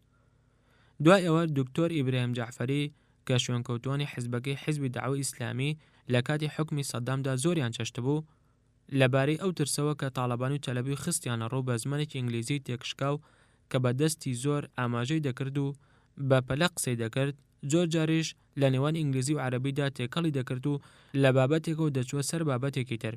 ئەمەش وای کرد وەرگێڕەکانمان ماندوو بن. وتی: نابێت هاوپەیمانان ڕێگە بە ڕوودانی ئەوە بدەن هەموو هیواخواز بین هاوپەیمانان بە شێوەیەکی یەکلاییکەرەوە ڕافتاریان بکردایە بۆ لە ناوبردننی ئەم ئاشوب و فیتنێ و هەر لە بێشکەکەیدا لەناو ببرایە. چەلەبی وتی من هانی هاوپەیمانان دەدەم ئەو مەرسومە تێپەڕەنن کە ئەمڕۆ دەرچووە و هەنگاوی زیاتر بنێن بە ئاراستەی ڕێشەکێشکردنی بەعزدا. ڕێوشۆنە توندەکان لە بەرژەوەندی شیعەدایە، بەڵام چەلەبی بە شێوەیەکی کتۆپەر لە توندی و پێداگری وتەکەی خۆی کەم کردەوە کە بە پەنجەی ڕاستی شایەتمان بە شێوازێکی عەرەبیانی وریاکردنەوە وتی بەڵام پێویستە لەسەرمانەوە بزانین کە چەندین کەس لە عێراقیەکان ناچار کراون ببنە بەعسی. ئاماژەم بەوە کرد کە سیاسەتی ئێمە وا داڕەژراوە کە دام بەم واقعەدا بنرێت. نیو کاتژمێر یەکەمی دانیشتنەکە گەرم و بەڵک و شکڵی بوو، بەڵام کاتێک چوونە سەر پرۆسەی سیاسی ڕەوشەکە ساردی تێکەوت. بۆ جاری دووەم پێم ڕاگەیاندن من دەمەوێت سەر لە نوێ جەخت بکەمەوە کە ڕێگە بەرەو حکوومەتێکی نوێنەرایەتی دەبێت بە شێوەیەکی کەڵەکە بوانە بێت. ئێستا ئەندامانی ئەنجومەن بە شێوەیەکی پێداگرانەتر لە پێشتر قسە دەکەن. سەرەتا تاڵەبانی وتی لەگەڵەوەدا کە ئێمە سوپاسی هاوپەیمانان دەکەین بۆ ئەو کۆشانی ئەنجامی داون ئەوە من وریایی دەدەم لە ڕەواندنەوەی سەرکەوتنی سەربازی بە ئەنجامدانی کۆشێکی خێرا و ڕێکخراو بۆ پێگەنانی حکوومەتێکی نوێ. حامد بەیاتی نوێنەری ئەنجومەنی باڵای شۆڕشی ئیسلامی لە عێراق بۆ یەکەم جار قسەی کرد و وتی جەنابی باڵوێز پێویستە لە سەرمان پرۆسی سیاسی خێرا بکەین. شەقام چاوی لەو ئازادیەیە کە بەڵێنتان پێداوە. ئەوەشم زانی کە سیاسی عێراقیەکان پێیان خۆشە شەقامی عەرەبی ئالۆز تا ڕادێک لە هەموو مشتومڕێکدا ئامادە بکەن و ناوی بهێنن. چەلەبی وتی لەگەڵ ڕێزمدا جەنابی باڵوێز دەبێت ئەو بەڵێنانی مانکی پێشوو دران سەبارەت بە بنیادنانی حکوومەتێکی ئینتیقالی لە ماوەی چەند هەفتەیەکدا بەبێر دەسەڵاتی گاتی هاوپەیمانان بێنمەوە، لەگەڵیدا زەردەخەنەیەکی نەرمی بۆ جایگارنار کرد. سێری چەلەبیم کرد و بەڕیتمێکی هاوسەنگ وتم هاوپەیمانان بەنیازن حکوومەتێکی ئینتیقالی بنیاد بنێن لە زووترین کاتدا کە بتوانرێت ئەوە بە ئەنجام بگەێنرێت. بەڵام من ئەو بیرۆکەی ڕەت دەکەمەوە کە پێی وایە هاوپەیمانان لەمەدا خاوەخا و دەستی دەکات. وەگوتم پرۆسەکە کاڵەکە بووە، پێویستە ئامانجی بنیادنانی حکوومەتێکی نوێنەراتی ڕاستەقینە بێت. تەنها سەرکردەیەکی عەرەبی سونە لە نێوانتاندا هەیە. هەمویان سێری نەسیر چادرچیان کرد، نە تورکمان و نە مەسیحیەکان و نافرەت بوونی نییە. من ممارەسەی ئەو دەسەڵاتەم دەکرد کە سەرۆک بەش پەیدا بووم بەبێ بەکارهێنانی چەکوش. ئەوان سەرکردەی تێگەیشتون. پێویست نەبوو لەسرم ئەوە ڕوون بکەمەوە کە ئەوان هەمویان لەو نەفیکراوانن کە بەم دوایانە گەڕابوونەوە بۆ عێراق بێجگە لە چادرچی. گومانیشم نییە لەوەی حکوومەتی نوێنەراتی پێویستە ژمارەیەک لەو عێراقیانە لە خۆ بگرێت کە لێرە ماونەتەوە و لەژێر حکمی سەدامدا بە درێژایی چەندین دەیە ناڵاندویانە. ئەوەش لەو کۆشە هەڵاوێردانە کەم ناکاتەوە کە ئەو حیزبانەی ئەم شەو لێرە ئامادەن بۆ ڕزگارکردنی وڵات ئەنجامیدا. ڕەنگە ستایشەکەی دوایی هەندێک هەستیاری ئارام کرد بێتەوە، ڕەنگی شەنەی کرد بێت. بارحاڵ من بەشدار نابم لە پێشبڕکەیەکدا لەگەڵ ئەوانەی کە لەگەڵمدان یان لەگەڵ نەفیکراوەکاندا. ئێستا کاتی ئەوە هاتووە هەم بدرێن بۆ بیرکردنەوە و کارکردن. ئێمە لە کۆتاییدا پێویستمان بە یارمەتیەکانیانە لەسەر لە نوێ بنیادنانەوەی وڵاتەکەیاندا. هاوپەیمانان ڕێز لەو ڕۆڵە دەگرێت کە هەر یەکێکتان جێراوتانە، هەروەها لە ڕێکخراوەکانیشتان لە ڕۆبەڕۆبوونەوەی سەدامدا بە درێژایی چەندین ساڵ. ئێمە وای دەبینین هەر یەکێک لێوە ڕۆڵی دەبێت لەو حکوومەتە کاتێدا کە دەمانەوێت بەم نزیکانە بنیادی بنین. بەڵام بۆ جێڕانی ئەو ڕۆڵە پێویستە لەسەرتان وا لە خۆتان بکەن ببنە دەستەیەک کە زۆرتر نوێنەراتی هەموو ڕەوتەکانی کۆمەلگای عێراقی بکەن. من دەمەوێت لە ماوەی 2 هەفتەدا لەگەڵتاندا کۆ ببمەوە. لەو ماوەیەشدا هیوادارم بتوانن ڕێگەیەک بدۆزنەوە بۆ ئەوی خۆتانی پێفراوان بکەن بۆی ببنە ئەو دەستەیە. لە کۆتایی کۆبوونەوەکەدا ڕامگەیاند ڕۆژنامە بانکێشت کراوە بۆی بە خێراتن لە ئەنجومەنی سەرکردایەتی عێراقی بکەن. لەو کاتەشدا ئێمە جۆمان لە هاواری پەیامنەرەکان و کامێراکان بوو لە هەوڵەکەی دەرەوەی ژووری کۆبوونەوەکاندا. هەندێک تێبینی دەدەم پێشنیاریش دەکەم نوێنەرێک دیاری بکەن بۆی بە ناوی هەمووتان و قسە بکات. داواکەم شڵەژانێکی دیاری دروست کرد. سەرەڕای هەڵوێستی هاوکاری ڕووکاریانە ئەوە ئەو کۆمەڵە جیاوازە لە ڕووی ڕەگەزی و ڕۆحی و سیاسیەوە لەسەر هاریکاری ڕانەهاتبوون. هەڵبژاردننی مەسعود بارزانی بۆ ئەوی وەک وتەبێژێک بە ناویانەوە قسە بکات لە بەردەم ڕۆژنامەواناندا زیاتر لە 20 خولەکی خایەن. ئەوەش بەڵگەیەک بوو لەسەر ئەو ئاستەنگانەی کە کۆمەڵەکە هەتا لە وەرگرتنی بڕیارە سادەکانیشدا ڕۆبەڕوویان دەبێتەوە.